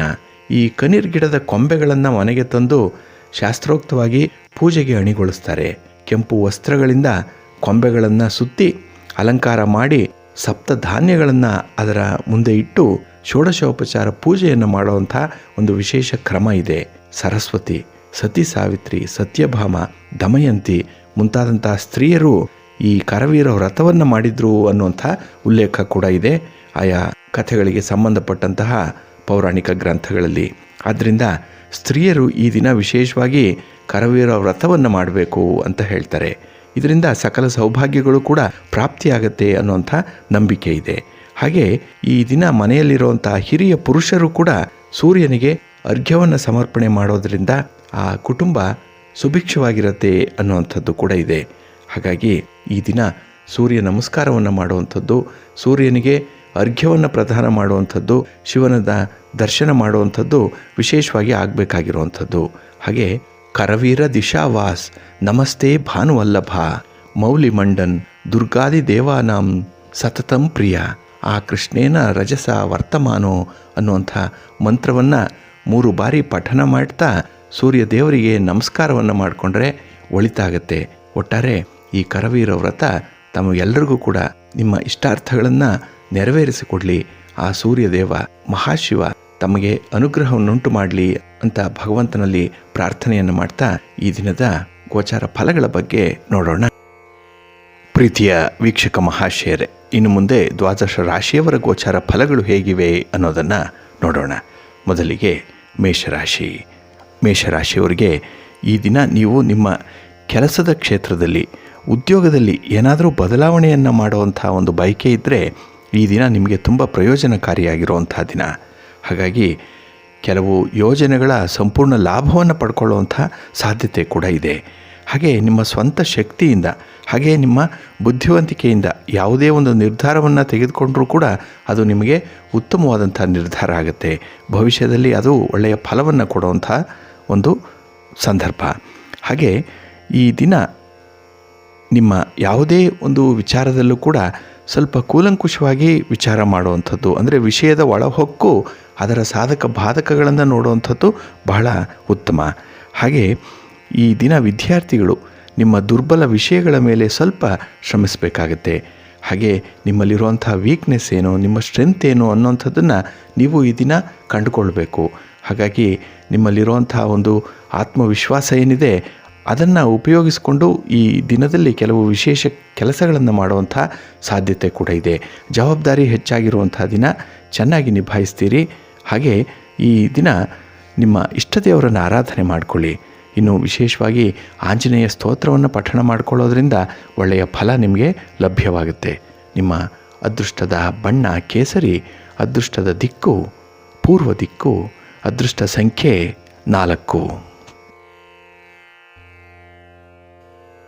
ವೃಷಭರಾಶಿ. ವೃಷಭರಾಶಿಯವರಿಗೆ ಈ ದಿನ ಪಾಲುದಾರಿಕೆಯಲ್ಲಿ ನಡೀತಾ ಇರುವಂಥ ವ್ಯಾಪಾರದಿಂದ ಒಳ್ಳೆಯ ಲಾಭವನ್ನು ಪಡ್ಕೊಳ್ಳುವಂಥ ಸಾಧ್ಯತೆ ಹೆಚ್ಚಾಗಿದೆ. ಹಾಗೆ ಕೆಲವು ಹೊಸ ಸವಾಲುಗಳು ಬರುವಂಥದ್ದು, ಹೊಸ ಚಾಲೆಂಜಸ್ ಅನ್ನುವಂಥದ್ದು ನಿಮಗೆ ಈ ದಿನ ಬರುವಂಥದ್ದು. ಹಾಗೆ ಯಾವುದೇ ಕೆಲಸವನ್ನು ನೀವು ಇತರರಿಗೆ ಬಿಟ್ಟು ನೀವು ಹಿಂದಕ್ಕೆ ಸರಿಯುವಂಥದ್ದು ಒಳ್ಳೆಯದಲ್ಲ. ಹಾಗಾಗಿ ಜವಾಬ್ದಾರಿ ನಿಮ್ಮ ಮೇಲೆ ಇರುವಂಥದ್ದು, ಹಾಗೆ ಅದನ್ನು ನೀವೇ ನಿಭಾಯಿಸಬೇಕಾಗತ್ತೆ. ಇದು ಶ್ರಮ ಆದರೂ ಕೂಡ ಒಳ್ಳೆಯ ಫಲಿತಾಂಶವನ್ನು, ಒಳ್ಳೆಯ ಹೆಸರು, ಕೀರ್ತಿಯನ್ನು ಕೂಡ ನಿಮಗೆ ತರುತ್ತೆ. ಇನ್ನು ವಿಶೇಷವಾಗಿ ಯಾವುದೇ ಆಸ್ತಿಯನ್ನು ಖರೀದಿ ಮಾಡುವಂಥ ಆಸೆ ಇದ್ದರೆ ಈ ಸಮಯ ಉತ್ತಮವಾಗಿರುವಂಥದ್ದು. ಇದರ ಬಗ್ಗೆ ನಿಮ್ಮ ಸಂಕಲ್ಪ ಏನಾದರೂ ಇದ್ದರೆ ಮುಂದುವರಿರಿ, ಒಳ್ಳೆಯದಾಗುತ್ತೆ. ಹಾಗೆ ಈ ದಿನ ನಿಮ್ಮ ಆಸೆ ಆಕಾಂಕ್ಷೆಗಳನ್ನು ಈಡೇರಿಸಿಕೊಳ್ಳುವಂಥ ಒಂದು ಒಳ್ಳೆಯ ದಿನ. ಕುಟುಂಬದಲ್ಲಿ ಸಂತೋಷದಿಂದ ಇರುವಂತಹ ದಿನ ಕೂಡ. ಹಾಗೆ ಯಾವುದೇ ಒಂದು ಕೆಲಸವನ್ನು ಕೂಡ ಈ ದಿನ ಕುಟುಂಬ ಸದಸ್ಯರ ಜೊತೆ ಮಾಡುವಂಥದ್ದು ಬಹಳ ಉತ್ತಮ ಫಲವನ್ನು ನಿಮಗೆ ತರುತ್ತೆ. ಹಾಗೆ ಕೆಲವು ವಿಚಾರಗಳಲ್ಲಿ ಈ ದಿನ ಅನಿರೀಕ್ಷಿತವಾಗಿ ಶುಭ ಸುದ್ದಿಗಳನ್ನು ಕೇಳುವಂಥ ಸಾಧ್ಯತೆ ಕೂಡ ಇದೆ. ತುಂಬ ಸಂತೋಷದಲ್ಲಿ ಇರುವಂಥ ಸಮಯಗಳಿದು.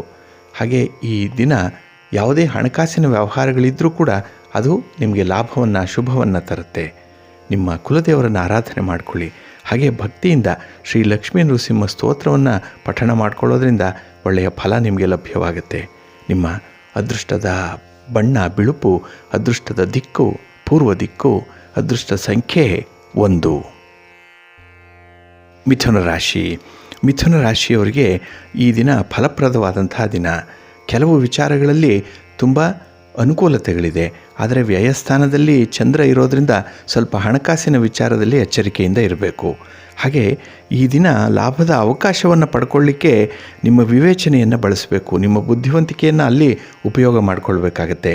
ಹಾಗಾಗಿ ನಿಮ್ಮ ವ್ಯಾಪಾರ, ನಿಮ್ಮ ವ್ಯವಹಾರ, ನಿಮ್ಮ ಲಾಭವನ್ನು ಹೆಚ್ಚಿಸ್ಕೊಳ್ಳಿಕ್ಕೆ ಸ್ವಲ್ಪ ಶ್ರಮಪಟ್ಟರೆ ಸಾಕು, ಒಳ್ಳೆಯ ಪ್ರಗತಿ ಇದೆ. ಹಾಗೆ ಈ ದಿನ ಒಂದು ಸಣ್ಣ ಮಟ್ಟದಲ್ಲಿ ವ್ಯಾಪಾರವನ್ನು ಆರಂಭ ಮಾಡುವಂಥವ್ರಿಗೆ ಒಳ್ಳೆಯ ದಿನ. ಅದರಲ್ಲೂ ಚಿಲ್ಲರೆ ಮಾರಾಟ ವ್ಯಾಪಾರಸ್ಥರಿಗೆ ಈ ದಿನ ಅನುಕೂಲಕರವಾಗಿರುವಂತಹ ದಿನ. ಹಾಗೆ ಈ ದಿನ ನಿಮ್ಮ ಹೆತ್ತವರ ಆಶೀರ್ವಾದದ ಜೊತೆ ಈ ಕೆಲಸಗಳನ್ನು ಮಾಡಿದ್ರೆ ಬಹಳ ಉತ್ತಮ ಫಲಿತಾಂಶ ನಿಮಗೆ ಲಭ್ಯವಾಗುತ್ತೆ. ಇನ್ನು ಉದ್ಯೋಗಕ್ಕೆ ಸಂಬಂಧಪಟ್ಟಂತಹ ಜನ ಕೆಲವು ನಿರ್ಧಾರಗಳನ್ನು ಬಹಳ ಎಚ್ಚರಿಕೆಯಿಂದ ತೆಗೆದುಕೊಳ್ಬೇಕಾಗತ್ತೆ. ಇಲ್ಲ ಅಂತ ಹೇಳಿದ್ರೆ ಆ ನಿರ್ಧಾರಗಳು ತಪ್ಪಾಗತ್ತೆ, ಅದನ್ನು ನೀವು ಸಾಬೀತುಪಡಿಸಲಿಕ್ಕೆ ಆ ಕೆಲಸವನ್ನು ಮಾಡ್ತಾ ಇದ್ದೀರಿ ಅನ್ನುವಂಥ ಒಂದು ಸಂದೇಶ ನಿಮ್ಮ ಸಹೋದ್ಯೋಗಿಗಳಿಗೆ, ಪ್ರೀತಿ ಪಾತ್ರರಿಗೆ ಹೋಗುವಂಥ ಸಾಧ್ಯತೆ ಇದೆ. ಸ್ವಲ್ಪ ಎಚ್ಚರಿಕೆ ಇರಲಿ. ಹಾಗೆ ನಿಮ್ಮ ಮನಸ್ಸಿನಲ್ಲಿ ಯಾವುದೇ ಒಂದು ಸಂದಿಗ್ಧತೆ ನಡೀತಾ ಇದ್ದರೆ ಅದಕ್ಕಾಗಿ ನಿಮ್ಮ ಸಂಗಾತಿ ಅಥವಾ ನಿಮ್ಮ ಪ್ರೀತಿ ಪಾತ್ರರ ಜೊತೆ ಮಾತಾಡಿ, ವಿಷಯವನ್ನು ಹಂಚಿಕೆ ಮಾಡಿಕೊಳ್ಳಿ, ಮನಸ್ಸು ಹಗುರವಾಗುತ್ತೆ. ಈ ದಿನ ನಿಮ್ಮ ಕುಲದೇವರನ್ನು ಆರಾಧನೆ ಮಾಡಿ, ಹಾಗೆ ಭಕ್ತಿಯಿಂದ ಮಾತೆ ಅನ್ನಪೂರ್ಣೇಶ್ವರಿಯನ್ನು ಪ್ರಾರ್ಥನೆ ಮಾಡಿಕೊಳ್ಳೋದ್ರಿಂದ ಒಳ್ಳೆಯ ಫಲ ಇದೆ. ನಿಮ್ಮ ಅದೃಷ್ಟದ ಬಣ್ಣ ತಿಳಿ ಹಸಿರು, ಅದೃಷ್ಟದ ದಿಕ್ಕು ಪೂರ್ವ ದಿಕ್ಕು, ಅದೃಷ್ಟ ಸಂಖ್ಯೆ 8. ಕರ್ಕಾಟಕ ರಾಶಿ. ಕರ್ಕಾಟಕ ರಾಶಿಯವರಿಗೆ ಈ ದಿನ ಬಹಳ ವಿಶೇಷವಾಗಿ ಲಾಭಸ್ಥಾನದಲ್ಲಿ ನಿಮ್ಮ ರಾಶಿಯ ಅಧಿಪತಿಯಾದಂಥ ಚಂದ್ರ ಇದ್ದಾನೆ. ಚಂದ್ರ ಮನಕಾರಕ. ಹಾಗಾಗಿ ಮನಸ್ಸಿಗೆ ತುಂಬ ಸಂತೋಷ. ಯಾಕೆಂದರೆ ನೀವು ಮಾಡುವಂತಹ ಪ್ರತಿ ಕೆಲಸದಲ್ಲೂ ಕೂಡ ಏನೋ ಒಂದು ಲಾಭ ಇದೆ. ಹಾಗೆ ಈ ದಿನ ನಿಮ್ಮ ಸುತ್ತಮುತ್ತಲಿನ ಪರಿಸರ ಕೂಡ ಬಹಳ ಆಹ್ಲಾದಕರವಾಗಿದೆ, ಬಹಳ ಸಂತೋಷಮಯವಾಗಿರುವಂಥದ್ದು. ಹಾಗಾಗಿ ಈ ದಿನ ನೀವು ಒಂದರ ಮೇಲೆ ಮತ್ತೊಂದು ಒಳ್ಳೆಯ ಸುದ್ದಿಯನ್ನು ಕೇಳುವಂಥ ಸಂದರ್ಭ ಕೂಡ ಇದೆ. ಹಾಗೆ ಈ ದಿನ ಕುಟುಂಬದ ಯಾರಿಗಾದರೂ ಕೂಡ ನಿಮ್ಮ ವಿವಾಹಕ್ಕೆ ಅಡ್ಡಿ ಉಂಟಾಗ್ತಾ ಇದ್ದರೆ ಅದು ಈ ದಿನ ಸ್ವಲ್ಪ ಶಮನಗೊಳ್ಳುವಂಥ ಸಾಧ್ಯತೆ ಕೂಡ ಇದೆ. ಹಾಗೆ ಉದ್ಯೋಗ ಕ್ಷೇತ್ರದಲ್ಲಿ ಬಡ್ತಿ ಪಡೆಯುವಂಥದ್ದು ಅಥವಾ ನೀವು ಬಯಸಿದಂತಹ ಜವಾಬ್ದಾರಿಯನ್ನು ವಹಿಸಿಕೊಳ್ಳುವಂಥ ಸಾಧ್ಯತೆ ಕೂಡ ಇದೆ. ಹಾಗೆ ಈ ದಿನ ವ್ಯಾಪಾರ ವ್ಯವಹಾರದಲ್ಲಿ ಏನಾದರೂ ಹಣ ಹೂಡಿಕೆ ಮಾಡುವಂಥ ಒಂದು ಇಚ್ಛೆ ಇದ್ದರೆ, ಆ ರೀತಿಯ ಆಲೋಚನೆಗಳೇನಾದರೂ ಇದ್ದರೆ ಅದನ್ನು ಮುಂದುವರಿಸಿ, ಒಳ್ಳೆಯದಾಗುತ್ತೆ. ಇನ್ನು ನಿಮ್ಮ ಸಂಗಾತಿ, ನಿಮ್ಮ ಪ್ರೀತಿ ಪಾತ್ರರ ಸಹಕಾರ ಬಹಳ ಅತ್ಯುತ್ತಮವಾಗಿ ಈ ದಿನ ಸಮಯಕ್ಕೆ ಸರಿಯಾಗಿ ಒದಗಿ ಬರುವಂಥದ್ದಾಗುತ್ತೆ. ಒಟ್ಟಾರೆ ಈ ದಿನ ನಿಮ್ಮ ಕೆಲಸ ಕಾರ್ಯಗಳು ನಿಮಗೆ ಸಂತೃಪ್ತಿಯನ್ನು ತರುತ್ತೆ. ಅದರಲ್ಲೂ ನಿಮ್ಮ ಮನಸ್ಸು ಈ ದಿನ ಯಾವ ಒಂದು ವಿಷಯದ ಬಗ್ಗೆ ಭಗವಂತ ಅನುಗ್ರಹ ಮಾಡಿದ್ದಾನೆ ಅದರಲ್ಲಿ ತೃಪ್ತಿ ಇದೆ. ಭಗವಂತ ಕೊಟ್ಟಿದ್ದನ್ನೇ ಪಾಲಿಗೆ ಬಂದದ್ದು ಪಂಚಾಮೃತ ಅನ್ನುವಂಥ ರೀತಿಯಲ್ಲಿ ಸ್ವೀಕಾರ ಮಾಡುವಂಥ ಒಂದು ಒಳ್ಳೆಯ ಮನಸ್ಸಿದೆ. ಅದಕ್ಕಾಗಿ ಸಂತೋಷ ನಿಮಗೆ. ನಿಮ್ಮ ಕುಲದೇವರನ್ನು ಆರಾಧನೆ ಮಾಡಿಕೊಳ್ಳಿ. ಹಾಗೆ ಈ ದಿನ ಭಕ್ತಿಯಿಂದ ಆಂಜನೇಯ ಸ್ತೋತ್ರವನ್ನು ಪಠಣ ಮಾಡಿಕೊಳ್ಳೋದ್ರಿಂದ ಒಳ್ಳೆಯ ಫಲ ಇದೆ. ನಿಮ್ಮ ಅದೃಷ್ಟದ ಬಣ್ಣ ಕೇಸರಿ, ಅದೃಷ್ಟದ ದಿಕ್ಕು ಈಶಾನ್ಯ ದಿಕ್ಕು, ಅದೃಷ್ಟ ಸಂಖ್ಯೆ 1. ಸಿಂಹರಾಶಿ. ಸಿಂಹರಾಶಿಯವರಿಗೆ ಈ ದಿನ ಆರ್ಥಿಕ ಸ್ಥಿತಿಯಲ್ಲಿ ಸುಧಾರಣೆಗಳು ಕಂಡುಬರುವಂಥ ದಿನ. ನಿಮ್ಮ ಉದ್ಯೋಗ ಕ್ಷೇತ್ರಕ್ಕೆ ಸಂಬಂಧಪಟ್ಟಂತಹ ಸಣ್ಣ ಪುಟ್ಟ ಸಮಸ್ಯೆಗಳು ಕೂಡ ನಿವಾರಣೆಯಾಗುವಂಥ ದಿನ. ಒಟ್ಟಾರೆ ಈ ದಿನ ಕೆಲಸ ಮಾಡಲಿಕ್ಕೆ ಸಂಪೂರ್ಣವಾದಂಥ ಮನಸ್ಸಿದೆ. ಹಾಗೆ ಮನಸ್ಸಿದ್ದರೆ ಮಾರ್ಗ ಅಂತ ಹೇಳ್ತಾರೆ. Where there is A will there is A way ಅನ್ನುವಂಥ ಒಂದು ಮಾತಿದೆ. ಹಾಗಾಗಿ ಕೆಲವು ವಿಚಾರಗಳಿಗೆ ಈ ದಿನ ಪೂರ್ಣವಾದ ಮನಸ್ಸನ್ನು ಕೊಡಿ, ಅದ್ಭುತವಾದಂತಹ ಯಶಸ್ಸು ನಿಮಗೆ ಸಿಕ್ಕತ್ತೆ. ಹಾಗೆ ವ್ಯವಹಾರದಲ್ಲಿ ನಿಮ್ಮ ಸ್ಥಗಿತಗೊಂಡಂಥ ಹಣವನ್ನು ಈ ದಿನ ಪಡ್ಕೊಳ್ಳಿಕ್ಕೂ ಕೂಡ ಅವಕಾಶ ಇದೆ. ಹಾಗೆ ನಿಮ್ಮ ವ್ಯರ್ಥ ಖರ್ಚುಗಳನ್ನು ಸ್ವಲ್ಪ ನಿಲ್ಲಿಸಿ, ಉಳಿತಾಯದ ಬಗ್ಗೆ ಸ್ವಲ್ಪ ಆಲೋಚನೆ ಮಾಡಬೇಕು. ಇನ್ನು ವಿದ್ಯಾರ್ಥಿಗಳಿಗೆ ಅಪೇಕ್ಷಿತ ಯಶಸ್ಸು ಸಿಕ್ಕುವಂತಹ ದಿನ. ಪ್ರೇಮಿಗಳಿಗೂ ಅಷ್ಟೇ, ನೀವು ಅಂದುಕೊಂಡಂತಹ ಕೆಲಸವನ್ನು ಮಾಡ್ತೀರಿ. ಹಾಗೆ ವಿಚಾರಪೂರ್ವಕವಾಗಿ ಮಾತಾಡುವಂಥದ್ದು ನಿಮಗೆ ಬಹಳ ಉತ್ತಮ. ಇನ್ನು ನಿರ್ಧಾರವನ್ನು ತೆಗೆದುಕೊಳ್ಳುವಂತಹ ಸಂದರ್ಭದಲ್ಲಿ ಸಂಬಂಧಪಟ್ಟವರ ಜೊತೆ ಮಾತುಕತೆ ನಡೆಸಿ ಮುಂದುವರಿರಿ, ಒಳ್ಳೆಯ ಫಲ ನಿಮಗೆ ಸಿಕ್ಕತ್ತೆ. ಹಾಗೆ ಈ ದಿನ ನೀವು ಸೂರ್ಯ ನಮಸ್ಕಾರವನ್ನು ಮಾಡುವಂಥದ್ದು, ಸೂರ್ಯ ದರ್ಶನ ಮಾಡುವಂಥದ್ದು, ಹಾಗೆ ಸೂರ್ಯ ಸ್ತೋತ್ರವನ್ನು ಪಠಣ ಮಾಡಿಕೊಳ್ಳುವಂಥದ್ದು, ಆದಿತ್ಯ ಹೃದಯ ಸ್ತೋತ್ರವನ್ನು ಪಠಣ ಮಾಡಿಕೊಳ್ಳುವಂಥದ್ದು ಬಹಳ ವಿಶೇಷ ಫಲವನ್ನು ನಿಮಗೆ ತರುತ್ತೆ. ನಿಮ್ಮ ಅದೃಷ್ಟದ ಬಣ್ಣ ಕೆಂಪು, ಅದೃಷ್ಟದ ದಿಕ್ಕು ಪೂರ್ವ ದಿಕ್ಕು, ಅದೃಷ್ಟ ಸಂಖ್ಯೆ 3.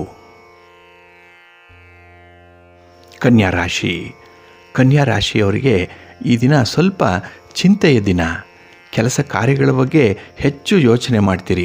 ಯಾವುದು ಏನಾಗುತ್ತೆ, ಯಾವುದರಿಂದ ನಷ್ಟ, ಯಾವುದರಿಂದ ಲಾಭ ಅನ್ನುವಂಥ ಲೆಕ್ಕಾಚಾರವೇ ಈ ದಿನ ಹೆಚ್ಚಾಗಿರುವಂಥ ದಿನ. ಇನ್ನು ವಿಶೇಷವಾಗಿ ನೀವು ಮಾಡಬೇಕಾಗಿರುವಂಥ ಕೆಲಸವನ್ನು ಬಿಟ್ಟು ಇತರ ಕೆಲಸಗಳ ಮೇಲೆ ಹೆಚ್ಚು ಗಮನ ಹರಿಸುವಂಥದ್ದು. ಇರುವುದೆಲ್ಲವ ಬಿಟ್ಟು ಇರದುದರೆಡೆಗೆ ತುಡಿಯುವುದೇ ಜೀವನ ಅಂತ ಹೇಳ್ತಾರಲ್ಲ, ಆ ರೀತಿಯಲ್ಲಿ ಎಷ್ಟೋ ಕೆಲಸಗಳು ಅನುಕೂಲಗಳು ನಿಮ್ಮ ಕೈಲಿದೆ. ಅದನ್ನು ಬಿಟ್ಟು ಬೇರೊಂದಕ್ಕೆ ಆಸೆ ಪಡುವಂಥ ಸಾಧ್ಯತೆ ಇದೆ. ಹಾಗಾಗಿ ಸಮಯ ವ್ಯರ್ಥವಾಗುತ್ತೆ. ಹಾಗೆ ಈ ದಿನ ನೀವು ಬಯಸಿದಂತಹ ಒಂದು ವಸ್ತುವಾಗಲಿ ವ್ಯಕ್ತಿಯಾಗಲಿ ಸಿಗದೇ ಇದ್ದಾಗ ತುಂಬ ನಿರಾಸೆ ಉಂಟಾಗುವಂಥದ್ದಾಗುತ್ತೆ. ಇದು ಆರೋಗ್ಯದ ಬಗ್ಗೆ ಕೂಡ ಒಂದು ಸೈಡ್ ಎಫೆಕ್ಟ್ ಆಗುವಂಥದ್ದು. ಸ್ವಲ್ಪ ಆಲೋಚನೆ ಮಾಡಿ. ಹಾಗಾಗಿ ಈ ದಿನ ನಿಮ್ಮ ಕೈಲಾದ ಕೆಲಸದಲ್ಲಿ ನೀವು ತೊಡಗಿಸ್ಕೊಳ್ಳುವಂಥದ್ದು ಬಹಳ ಉತ್ತಮ. ಹಾಗೆ ಬೆಲೆ ಬಾಳುವಂಥ ವಸ್ತುಗಳನ್ನು ಈ ದಿನ ನಿಮ್ಮ ಕುಟುಂಬಸ್ಥರ ಅಭಿಪ್ರಾಯವನ್ನು ಪಡೆದು ಮುಂದಕ್ಕೆ ಹೋಗಿ. ಏಕೆಂದರೆ ಎಲ್ಲೋ ಒಂದು ಕಡೆ ಈ ಮೋಸ ಹೋಗುವಂತಹ ಸಾಧ್ಯತೆಗಳು ಕೂಡ ಈ ದಿನ ಕಾಣಿಸ್ತಾ ಇದೆ. ಹಾಗೆ ಈ ದಿನ ನಿಮ್ಮ ಹಣವನ್ನು ಒಂದು ಉಚಿತವಾದಂತಹ ಆಲೋಚನೆ ಇಲ್ಲದೆ ಬೇರೆ ಕಡೆ ಇನ್ವೆಸ್ಟ್ ಮಾಡುವಂಥದ್ದು ಅಥವಾ ಹಣವನ್ನು ಪೋಲು ಮಾಡುವಂಥ ನಿರ್ಧಾರವನ್ನು ಕೈಗೊಳ್ಳುವಂಥ ಸಾಧ್ಯತೆಗಳಿದೆ. ಸ್ವಲ್ಪ ಜಾಗ್ರತೆ. ಇನ್ನು ಈ ದಿನ ಸಾಮಾಜಿಕ ಕಾರ್ಯದಲ್ಲಿ ಭಾಗವಹಿಸುವಂಥದ್ದು ನಿಮಗೆ ತುಂಬ ಸಂತೋಷವನ್ನು ತರುತ್ತೆ. ಈ ದಿನ ಪ್ರಭಾವಿ ಜನರನ್ನು ಭೇಟಿ ಮಾಡ್ತೀರಿ, ಒಳ್ಳೆಯ ಫಲ ಇದೆ. ನಿಮ್ಮ ಇಷ್ಟ ದೇವರನ್ನು ಆರಾಧನೆ ಮಾಡಿ. ಹಾಗೆ ಭಕ್ತಿಯಿಂದ ನವಗ್ರಹ ಸ್ತೋತ್ರವನ್ನು ಪಠಣ ಮಾಡ್ಕೊಳ್ಳಿ, ಒಳ್ಳೆಯದಾಗತ್ತೆ. ನಿಮ್ಮ ಅದೃಷ್ಟದ ಬಣ್ಣ ತಿಳಿ ಹಸಿರು, ಅದೃಷ್ಟದ ದಿಕ್ಕು ಈಶಾನ್ಯ ದಿಕ್ಕು, ಅದೃಷ್ಟ ಸಂಖ್ಯೆ 9. ತುಲಾರಾಶಿ. ತುಲಾರಾಶಿಯವರಿಗೆ ಈ ದಿನ ನೀವು ಕೆಲಸ ಮಾಡುವಂಥ ಸ್ಥಳದಲ್ಲಿ ಅತಿಯಾಗಿ ಯಾರನ್ನು ನಂಬಬೇಡಿ. ಹಾಗೆ ಅತಿಯಾಗಿ ಯಾರನ್ನು ಕೂಡ ಅವಲಂಬಿಸಬೇಡಿ. ನಿಮ್ಮ ಕೆಲಸ ಕಾರ್ಯಗಳನ್ನು ನೀವೇ ಸ್ವತಂತ್ರವಾಗಿ ಮಾಡಿಕೊಳ್ಳುವಂಥದ್ದು ಬಹಳ ಉತ್ತಮ. ಇಲ್ಲ ಅಂತ ಹೇಳಿದ್ರೆ ಎಲ್ಲೋ ಒಂದು ಕಡೆ ನಿಮಗೆ ಸ್ವಲ್ಪ ಹಿನ್ನಡೆ ಉಂಟಾಗುವಂಥದ್ದು, ಅದರಿಂದ ಸ್ವಲ್ಪ ಆಘಾತಗಳಾಗುವಂಥದ್ದು ಕೂಡ ಇದೆ. ಇದು ಮನಸ್ಸಿಗೆ ತುಂಬ ನೋವನ್ನು ಉಂಟು ಮಾಡುವಂಥದ್ದು. ಹಾಗಾಗಿ ನಿಮ್ಮ ಕೆಲಸಗಳನ್ನು ನಿಷ್ಠೆಯಿಂದ ನೀವೇ ಮಾಡುವಂಥದ್ದು ಬಹಳ ಸರ್ವಶ್ರೇಷ್ಠ. ಇನ್ನು ವಿಶೇಷವಾಗಿ ನಿಮ್ಮ ಹಿರಿಯರು ನೀಡುವಂತಹ ಸಲಹೆಗಳನ್ನು ಈ ದಿನ ಧಿಕ್ಕರಿಸಬೇಡಿ. ಅವುಗಳಲ್ಲಿ ಒಂದು ಅರ್ಥ ಇದೆ. ಏಕೆಂದರೆ ಅವರ ಅನುಭವದ ಮಾತುಗಳದು, ಅದನ್ನು ಅಳವಡಿಸ್ಕೊಳ್ಳುವಂಥ ಒಂದು ಪ್ರಯತ್ನವನ್ನು ಮಾಡಿ. ಹಾಗೆ ಈ ದಿನ ನಿಮಗೆ ಸ್ವಲ್ಪ ಒತ್ತಡಗಳು ಇರುವಂಥದ್ದು, ಏನೋ ಒಂದು ಟೆನ್ಷನ್ ಅನ್ನುವಂಥದ್ದು ಮನಸ್ಸಿನಲ್ಲಿದೆ. ಅದನ್ನು ನಿವಾರಣೆ ಮಾಡಿಕೊಳ್ಬೇಕು ಅಂದರೆ ಈ ದಿನ ಬಹಳ ಸಮಾಧಾನ ಚಿತ್ತದಿಂದ ಆ ವಿಚಾರದ ಬಗ್ಗೆ ಯೋಚನೆಯನ್ನು ಮಾಡಬೇಕು. ಸಂಬಂಧಪಟ್ಟವರ ಜೊತೆ ಒಂದು ವಿಚಾರ ವಿನಿಮಯವನ್ನು ಮಾಡಿಕೊಳ್ಳುವಂಥ ಅಗತ್ಯತೆ ಕೂಡ ಇದೆ. ಹಾಗೆ ಈ ದಿನ ಯಾರೊಬ್ಬರ ಸ್ಥಿತಿಯನ್ನು ಗಮನಿಸಿ ಕೆಲವು ನಿರ್ಧಾರಗಳನ್ನು ಕೈಗೊಳ್ಳಬೇಡಿ. ದಾಕ್ಷಿಣ್ಯಕ್ಕೆ ಒಳಗಾಗಬೇಡಿ, ಒತ್ತಡಕ್ಕೆ ಬಲಿಯಾಗಬೇಡಿ. ಈ ಎಲ್ಲ ವಿಚಾರಗಳನ್ನು ಬಹಳ ಸೂಕ್ಷ್ಮವಾಗಿ ನೀವು ಗಮನಿಸಬೇಕಾಗತ್ತೆ. ಇನ್ನು ಹೊಸ ಕೆಲಸವನ್ನೇನಾದರೂ ಮಾಡುವಂಥ ಒಂದು ಇರಾದೆ ಇದ್ದರೆ, ಅನ್ನುವಂಥ ಒಂದು ಆಸೆ ಇದ್ದರೆ, ಸಂಕಲ್ಪ ಇದ್ದರೆ ಈ ದಿನ ಸ್ವಲ್ಪ ಸೂಕ್ಷ್ಮವಾಗಿ ಗಮನಿಸಿ ಮುಂದುವರಿಯುವಂಥದ್ದು ಉತ್ತಮ. ಹಾಗೆ ಈ ದಿನ ಪ್ರಯಾಣ ನಿಮಗೆ ಅಷ್ಟಾಗಿ ಶುಭವನ್ನು ತರಲ್ಲ, ಲಾಭ ಕೂಡ ಇಲ್ಲ. ಆದ್ದರಿಂದ ಕೆಲವು ತಪ್ಪು ನಿರ್ಧಾರಗಳನ್ನು ಈ ಸಂದರ್ಭದಲ್ಲಿ ಕೈಗೊಳ್ಳುವಂಥ ಸಾಧ್ಯತೆಗಳಿದೆ. ಸ್ವಲ್ಪ ಜಾಗ್ರತೆ, ಅದನ್ನು ತಪ್ಪಿಸಬೇಕು. ಅದಕ್ಕಾಗಿ ನಿಮ್ಮ ಕುಲದೇವರನ್ನು ಆರಾಧನೆ ಮಾಡಿ. ಹಾಗೆ ಭಕ್ತಿಯಿಂದ ಈ ದಿನ ಶಿವಸ್ತೋತ್ರವನ್ನು ಪಠಣ ಮಾಡಿಕೊಳ್ಳಿ, ಶಿವನ ದರ್ಶನ ಮಾಡಿ. ಒಳ್ಳೆಯ ಫಲ ನಿಮಗಿದೆ. ನಿಮ್ಮ ಅದೃಷ್ಟದ ಬಣ್ಣ ನೇರಳೆ, ಅದೃಷ್ಟದ ದಿಕ್ಕು ಈಶಾನ್ಯ ದಿಕ್ಕು, ಅದೃಷ್ಟ ಸಂಖ್ಯೆ 6. ವೃಶ್ಚಿಕ ರಾಶಿ. ವೃಶ್ಚಿಕ ರಾಶಿಯವರಿಗೆ ಈ ದಿನ ನೀವು ಯಾವುದೇ ನಿರ್ಧಾರವನ್ನು ತೆಗೆದುಕೊಂಡರೂ ಅದು ಲಾಭವಾಗಿ ಪರಿಣಮಿಸುತ್ತೆ. ಏಕೆಂದರೆ ನಿಮ್ಮ ಅನುಭವದ ಆಧಾರದ ಮೇಲೆ ಧನಾತ್ಮಕವಾದಂಥ ಒಂದು ಫಲಿತಾಂಶ ಸಿಕ್ಕಲಿ ಅನ್ನುವಂಥ ಆಸೆಯ ಮೇಲೆ ನಿರ್ಧಾರಗಳನ್ನು ಕೈಗೊಳ್ಳುವಂಥದ್ದು, ಇದು ಯಾವತ್ತೂ ಕೂಡ ನಿಮ್ಮನ್ನು ಸರಿದಾರಿಯಲ್ಲೇ ನಿಲ್ಲಿಸುತ್ತೆ. ಇನ್ನು ವಿಶೇಷವಾಗಿ ಆಸ್ತಿಗೆ ಸಂಬಂಧಪಟ್ಟಂತಹ ವಿವಾದ ಕಾನೂನಿನಲ್ಲಿ ಏನಾದರೂ ನಡೀತಾ ಇದ್ದರೆ ಅದು ಈ ದಿನ ಸ್ವಲ್ಪ ಮಟ್ಟಿಗೆ ಬಗೆಹರಿಯುವಂಥ ಸಾಧ್ಯತೆಗಳಿದೆ. ಒಟ್ಟಾರೆ ನಿಮ್ಮ ಸ್ಥಿರಾಸ್ತಿಗೆ ಸಂಬಂಧಪಟ್ಟ ಹಾಗೆ ನಿಮ್ಮ ಕೌಟುಂಬಿಕ ಸಂಬಂಧಗಳಿಗೆ ಸಂಬಂಧಪಟ್ಟಂತಹ ವಿಚಾರಗಳಲ್ಲಿ ಸ್ವಲ್ಪ ಪ್ರಗತಿ ಇದೆ. ಅದು ನಿಮಗೆ ಫೇವರಬಲ್ ಆಗಿ ಇರುವಂಥದ್ದು. ಹಾಗೆ ಈ ದಿನ ನಿಮ್ಮ ಮಕ್ಕಳ ಸಲುವಾಗಿ ಸ್ವಲ್ಪ ಖರ್ಚು ವೆಚ್ಚಗಳು ಆಗುವಂಥದ್ದು ಕೂಡ ಇದೆ. ಈ ದಿನ ಯಾರ ಒಂದು ಕೆಟ್ಟ ಸಹವಾಸಕ್ಕೆ ಹೋಗಬೇಡಿ. ಹಿತಶತ್ರುಗಳ ಬಗ್ಗೆ ಸ್ವಲ್ಪ ಗಮನ ಕೊಟ್ಟು ಅವರಿಂದ ದೂರ ಇರುವಂಥದ್ದು ಬಹಳ ಉತ್ತಮ. ಇನ್ನು ನಿಮ್ಮ ತಂದೆ ತಾಯಿಯರ ಮನಸ್ಸಿನ ಬಯಕೆ ಏನಿದೆ ಅದನ್ನು ತಿಳಿದುಕೊಳ್ಳುವಂಥ ಒಂದು ಪ್ರಯತ್ನ ಮಾಡಿ. ಅವರಾಗೆ ಸೂಕ್ಷ್ಮವಾಗಿ ತಿಳಿಸುವಂಥ ಸಾಧ್ಯತೆ ಇದೆ. ಅದನ್ನು ಪೂರೈಸುವಂಥ, ಅದರ ಬಗ್ಗೆ ಹೆಚ್ಚು ಗಮನ ಕೊಡುವಂಥದ್ದು, ಇನ್ವಾಲ್ವ್ ಆಗುವಂಥ ಒಂದು ಪ್ರಯತ್ನ ನಿಮ್ಮಿಂದ ಆಗಬೇಕು. ಹಾಗೆ ಈ ದಿನ ಯಾರಿಂದಲಾದರೂ ಹಣವನ್ನು ಎರವಲು ಪಡ್ಕೊಳ್ಳುವಂಥ ಸಂದರ್ಭ ಇದ್ದರೆ ಅದರಿಂದ ಸ್ವಲ್ಪ ವಿಚಾರ ಮಾಡಿ. ವಿಶೇಷವಾಗಿ ವ್ಯಾಪಾರ ವ್ಯವಹಾರಗಳಲ್ಲಿ ಇನ್ವೆಸ್ಟ್ ಮಾಡಲಿಕ್ಕೆ ಒಳ್ಳೆಯ ದಿನ. ನಿಮ್ಮ ಇಷ್ಟ ದೇವರನ್ನು ಆರಾಧನೆ ಮಾಡಿಕೊಳ್ಳಿ. ಹಾಗೆ ಭಕ್ತಿಯಿಂದ ನವಗ್ರಹ ದೇವತೆಗಳಿಗೆ ಪ್ರಾರ್ಥನೆಯನ್ನು ಮಾಡಿ. ಒಳ್ಳೆಯ ಫಲ ಇದೆ. ನಿಮ್ಮ ಅದೃಷ್ಟದ ಬಣ್ಣ ಬಿಳುಪು, ಅದೃಷ್ಟದ ದಿಕ್ಕು ಪೂರ್ವ ದಿಕ್ಕು, ಅದೃಷ್ಟ ಸಂಖ್ಯೆ 1. ಧನುರಾಶಿ. ಧನುರಾಶಿಯವರಿಗೆ ಈ ದಿನ ಫಲಪ್ರದವಾದಂಥ ದಿನ.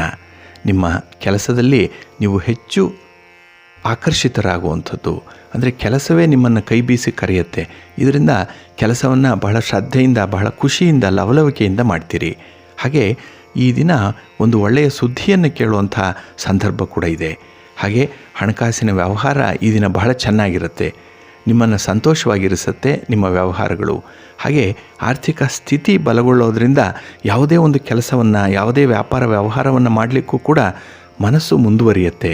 ಹಾಗೆ ನಿಮಗೆ ಮಾನಸಿಕವಾಗಿ ಧೈರ್ಯವನ್ನು ತಂದುಕೊಡುವಂಥ ನಿಮ್ಮ ಪ್ರೀತಿ ಪಾತ್ರರ ಮಾತು ಈ ದಿನ ನಿಮಗೆ ವಿಶೇಷವಾಗಿ ಕಾಣಿಸುತ್ತೆ. ಹಾಗೆ ಈ ದಿನ ಯಾವುದೇ ಒಂದು ಆರೋಗ್ಯ ಸಮಸ್ಯೆ ಇದ್ದರೆ ಅದರ ಬಗ್ಗೆ ಸ್ವಲ್ಪ ಗಮನ ಕೊಡಿ. ಆ ತೊಂದರೆಗಳನ್ನು ಬೇಗ ನಿವಾರಣೆ ಮಾಡಿಕೊಳ್ಳುವಂಥದ್ದು ಬಹಳ ಉತ್ತಮ. ಹಾಗೆ ಈ ದಿನ ನಿಮ್ಮ ಪ್ರೀತಿ ಪಾತ್ರರ ಜೊತೆ ಮುಕ್ತವಾಗಿ ಚರ್ಚೆ ಮಾಡುವಂಥ ಅವಕಾಶ ಕೂಡ ಇದೆ. ಕೆಲವು ಸಮಸ್ಯೆಗಳನ್ನು ಇತ್ಯರ್ಥಪಡಿಸ್ಕೊಳ್ಳುವಂಥದ್ದು, ನಿಮ್ಮ ಆಸೆ ಆಕಾಂಕ್ಷೆಗಳನ್ನು ಹೇಳಿಕೊಳ್ಳಲಿಕ್ಕೆ ಒಂದು ಒಳ್ಳೆಯ ವೇದಿಕೆ ನಿಮಗೆ ಈ ದಿನ ಸಿಕ್ಕತ್ತೆ. ಅದನ್ನು ಬಳಸ್ಕೊಳ್ಳಿ. ನಿಮ್ಮ ಇಷ್ಟ ದೇವರನ್ನು ಆರಾಧನೆ ಮಾಡಿ. ಹಾಗೆ ಭಕ್ತಿಯಿಂದ ಈ ದಿನ ಚಾಮುಂಡೇಶ್ವರಿ ದೇವಿಯನ್ನು ಪ್ರಾರ್ಥನೆ ಮಾಡಿ, ದುರ್ಗಾದೇವಿಯನ್ನು ಆರಾಧನೆ ಮಾಡಿ.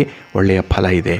ನಿಮ್ಮ ಅದೃಷ್ಟದ ಬಣ್ಣ ಬಿಳುಪು, ಅದೃಷ್ಟದ ದಿಕ್ಕು ಪೂರ್ವ ದಿಕ್ಕು, ಅದೃಷ್ಟ ಸಂಖ್ಯೆ 3. ಮಕರ ರಾಶಿ. ಮಕರ ರಾಶಿಯವರಿಗೆ ಈ ದಿನ ನಿಮ್ಮ ಕೆಲಸ ಕಾರ್ಯಗಳಲ್ಲಿ ಸ್ವಲ್ಪ ಪ್ರಾರಂಭಿಕ ತೊಡಕುಗಳು ಇರುವಂಥದ್ದು, ಸ್ಟಾರ್ಟಿಂಗ್ ಹಿಕಪ್ಸ್ ಇರುವಂಥದ್ದು. ಇದನ್ನು ಸ್ವಲ್ಪ ನಿವಾರಣೆ ಮಾಡಿಕೊಳ್ಬೇಕು. ಅದಕ್ಕಾಗಿ ನಿಧಾನವಾಗಿ, ಸಾವಧಾನವಾಗಿ ಕೆಲಸವನ್ನು ಆರಂಭ ಮಾಡಬೇಕು. ಯಾವುದೇ ಒಂದು ಆತುರಕ್ಕೆ ಒಳಗಾಗಬೇಡಿ, ಗೊಂದಲಕ್ಕೆ ಒಳಗಾಗಬೇಡಿ. ಇನ್ನು ವಿಶೇಷವಾಗಿ ಕೆಲವು ಅಧೈರ್ಯ ತರುವಂಥ ಕೆಲಸಗಳಿದೆ.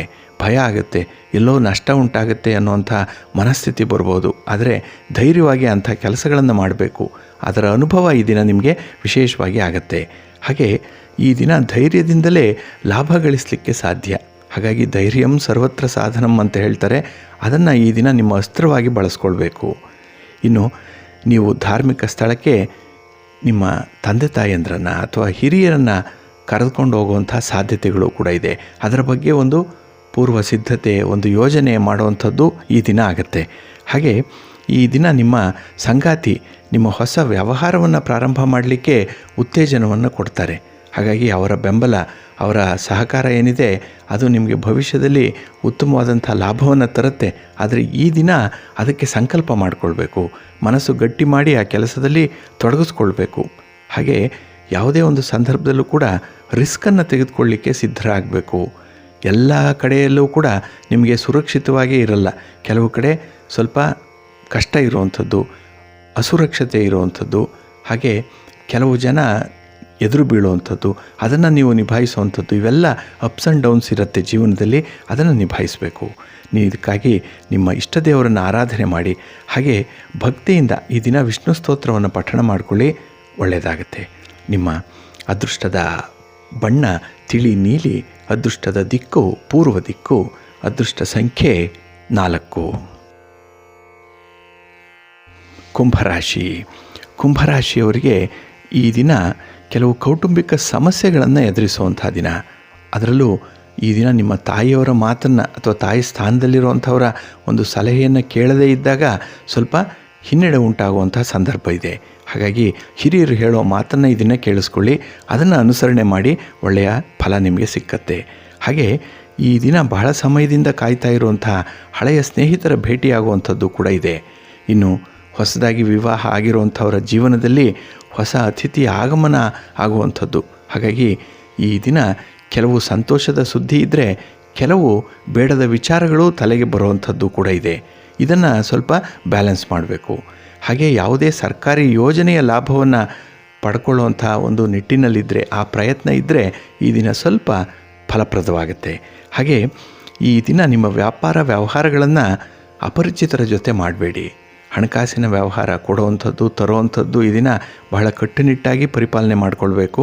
ಹಾಗೆ ಕಠಿಣ ಪರಿಶ್ರಮ ಇಲ್ಲದೆ ನಿರ್ಧಾರ ನಿಮ್ಮ ಪರವಾಗಿ ಇರಲ್ಲ ಅನ್ನುವಂಥದ್ದನ್ನು ವಿದ್ಯಾರ್ಥಿಗಳು ಗಮನಿಸಬೇಕು ಈ ದಿನ. ಏಕೆಂದರೆ ವಿದ್ಯಾರ್ಥಿಗಳಿಗೆ ಈ ದಿನ ಸ್ವಲ್ಪ ಕಷ್ಟದ ದಿನ. ಯಾವುದೇ ಒಂದು ಕೆಲಸ ಮಾಡಿದ್ರೂ ಅದರ ಫಲಿತಾಂಶ ಸಿಗ್ತಾ ಇಲ್ವಲ್ಲ ಅನ್ನುವಂಥ ನಿರಾಸೆ ಇರುವಂಥದ್ದು. ಅದಕ್ಕಾಗಿ ಈ ದಿನ ವಿಘ್ನ ವಿನಾಶಕನಾದಂಥ ಗಣಪತಿಯ ದರ್ಶನ ಮಾಡಿ ಗಣಪತಿಯ ಸ್ತೋತ್ರವನ್ನು ಪಠಣ ಮಾಡಿಕೊಳ್ಳಿ, ಒಳ್ಳೆಯದಾಗತ್ತೆ. ನಿಮ್ಮ ಅದೃಷ್ಟದ ಬಣ್ಣ ನೇರಳೆ, ಅದೃಷ್ಟದ ದಿಕ್ಕು ಈಶಾನ್ಯ ದಿಕ್ಕು, ಅದೃಷ್ಟ ಸಂಖ್ಯೆ 3. ಮೀನರಾಶಿಯವರಿಗೆ ಈ ದಿನ ಒಳ್ಳೆಯ ದಿನ. ನೀವು ಯಾವುದೇ ಕೆಲಸವನ್ನು ಮಾಡಿದ್ರೂ ಕೂಡ ತೃಪ್ತಿ ಇರುವಂಥ ದಿನ. ಹಾಗೆ ವ್ಯಾಪಾರದಲ್ಲಿ ನೀವು ನಿರೀಕ್ಷೆ ಮಾಡ್ತಾ ಇರುವಂಥ ಪ್ರಮಾಣದಲ್ಲೇ ಲಾಭವನ್ನು ಪಡೆಯುವಂಥ ದಿನ.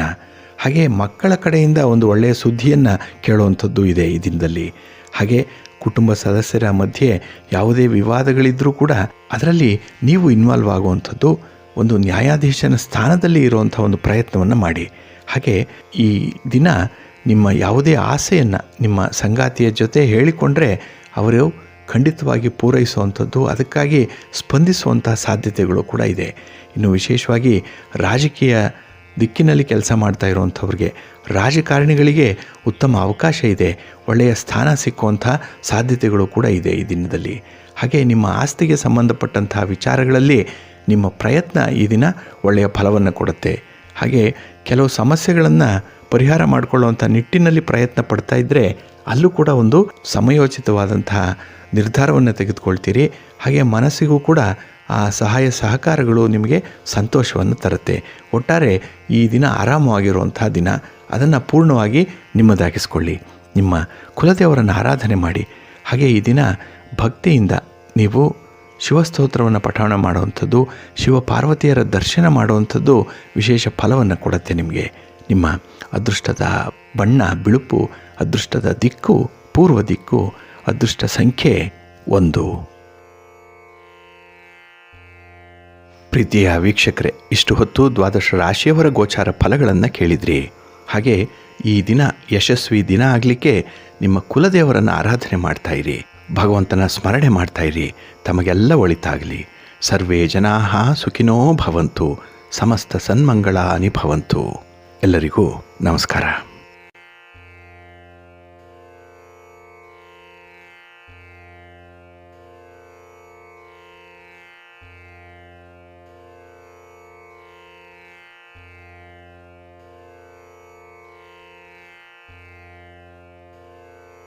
ಸಿರಿಗನ್ನಡ ಸುದ್ದಿವಾಹಿನಿಯ ಪಾರಂಪರಿಕ ಆಯುರ್ವೇದ ಪಂಡಿತರಿಂದ ಸಿದ್ಧಪಡಿಸಿರುವಂತಹ ಸಿರಿ ಕಷಾಯ ಪುಡಿ. ಈ ಸಿರಿ ಕಷಾಯವನ್ನು ಸೇವಿಸಿದರೆ ರೋಗ ನಿರೋಧಕ ಶಕ್ತಿಯನ್ನು ಹೆಚ್ಚಿಸಿಕೊಳ್ಳಬಹುದು. ಉತ್ತಮ ಗುಣಮಟ್ಟದ ಸಿದ್ಧೌಷಧಿಗಳಾದಂಥ ಅರಿಶಿನ, ಜೀರಿಗೆ, ಮೆಣಸು, ಹಿಪ್ಪಲಿ, ಶುಂಠಿ, ಚಕ್ಕೆ, ಓಂಕಾಳು, ಧನಿಯಾ, ಲವಂಗ ಇತ್ಯಾದಿ ಸಾಮಗ್ರಿಗಳನ್ನು ಬಳಸಿ ದೇಶಿ ಮಾದರಿಯಲ್ಲಿ ತಯಾರಿಸಿರುವಂಥ ಕಷಾಯ ಪುಡಿ. ಈ ಪ್ಯಾಂಡಮಿಕ್ ಸಿಚುಯೇಷನ್ನಲ್ಲಿ ಮನೆಯ ಪ್ರತಿಯೊಬ್ಬರೂ ಬಳಸಲೇಬೇಕಾದಂತಹ ಸಿದ್ಧೌಷಧ ನಿಮ್ಮೆಲ್ಲರ ಉಪಯೋಗಕ್ಕಾಗಿ ಅತ್ಯಮೂಲ್ಯವಾದಂತಹ ಸಿರಿ ಕಷಾಯ ಪುಡಿ. ನೀವು ಕೂಡ ಸಿರಿ ಕಷಾಯವನ್ನು ಪಡೆಯಲು ಇಚ್ಛಿಸುವಿರಾದ್ರೆ ಕಮೆಂಟ್ ಮತ್ತು ಡಿಸ್ಕ್ರಿಪ್ಷನ್ನಲ್ಲಿ ನೀಡಿರುವ www.sirigannadasuddivahini.comಗೆ ಭೇಟಿ ನೀಡಿ, ಅಥವಾ 8310954983 ನಂಬರ್ಗೆ ಕಾಲ್ ಮಾಡುವ ಮೂಲಕ ಆರ್ಡರ್ ಮಾಡಬಹುದು. ಸಿರಿ ಎನ್ನುವ ಡಿಸ್ಕೌಂಟ್ ಕೂಪನ್ ಯೂಸ್ ಮಾಡೋದ್ರ ಮೂಲಕ 10% ಡಿಸ್ಕೌಂಟ್ ಕೂಡ ಲಭ್ಯವಿದೆ. ಅಷ್ಟೇ ಅಲ್ಲದೆ ಪ್ರತಿ ಆರ್ಡರ್ಗೆ ಒಂದು ಗೋಮತಿ ಚಕ್ರವನ್ನು ಉಚಿತವಾಗಿ ಪಡೆಯಬಹುದು. ಹಾಗಿದ್ರೆ ಯಾಕೆ ತಡ ವೀಕ್ಷಕರೇ, ಇಂದೇ ಆರ್ಡರ್ ಮಾಡಿ. ಸಿರಿ ಕಷಾಯ ಉತ್ತಮ ಆರೋಗ್ಯಕ್ಕಾಗಿ.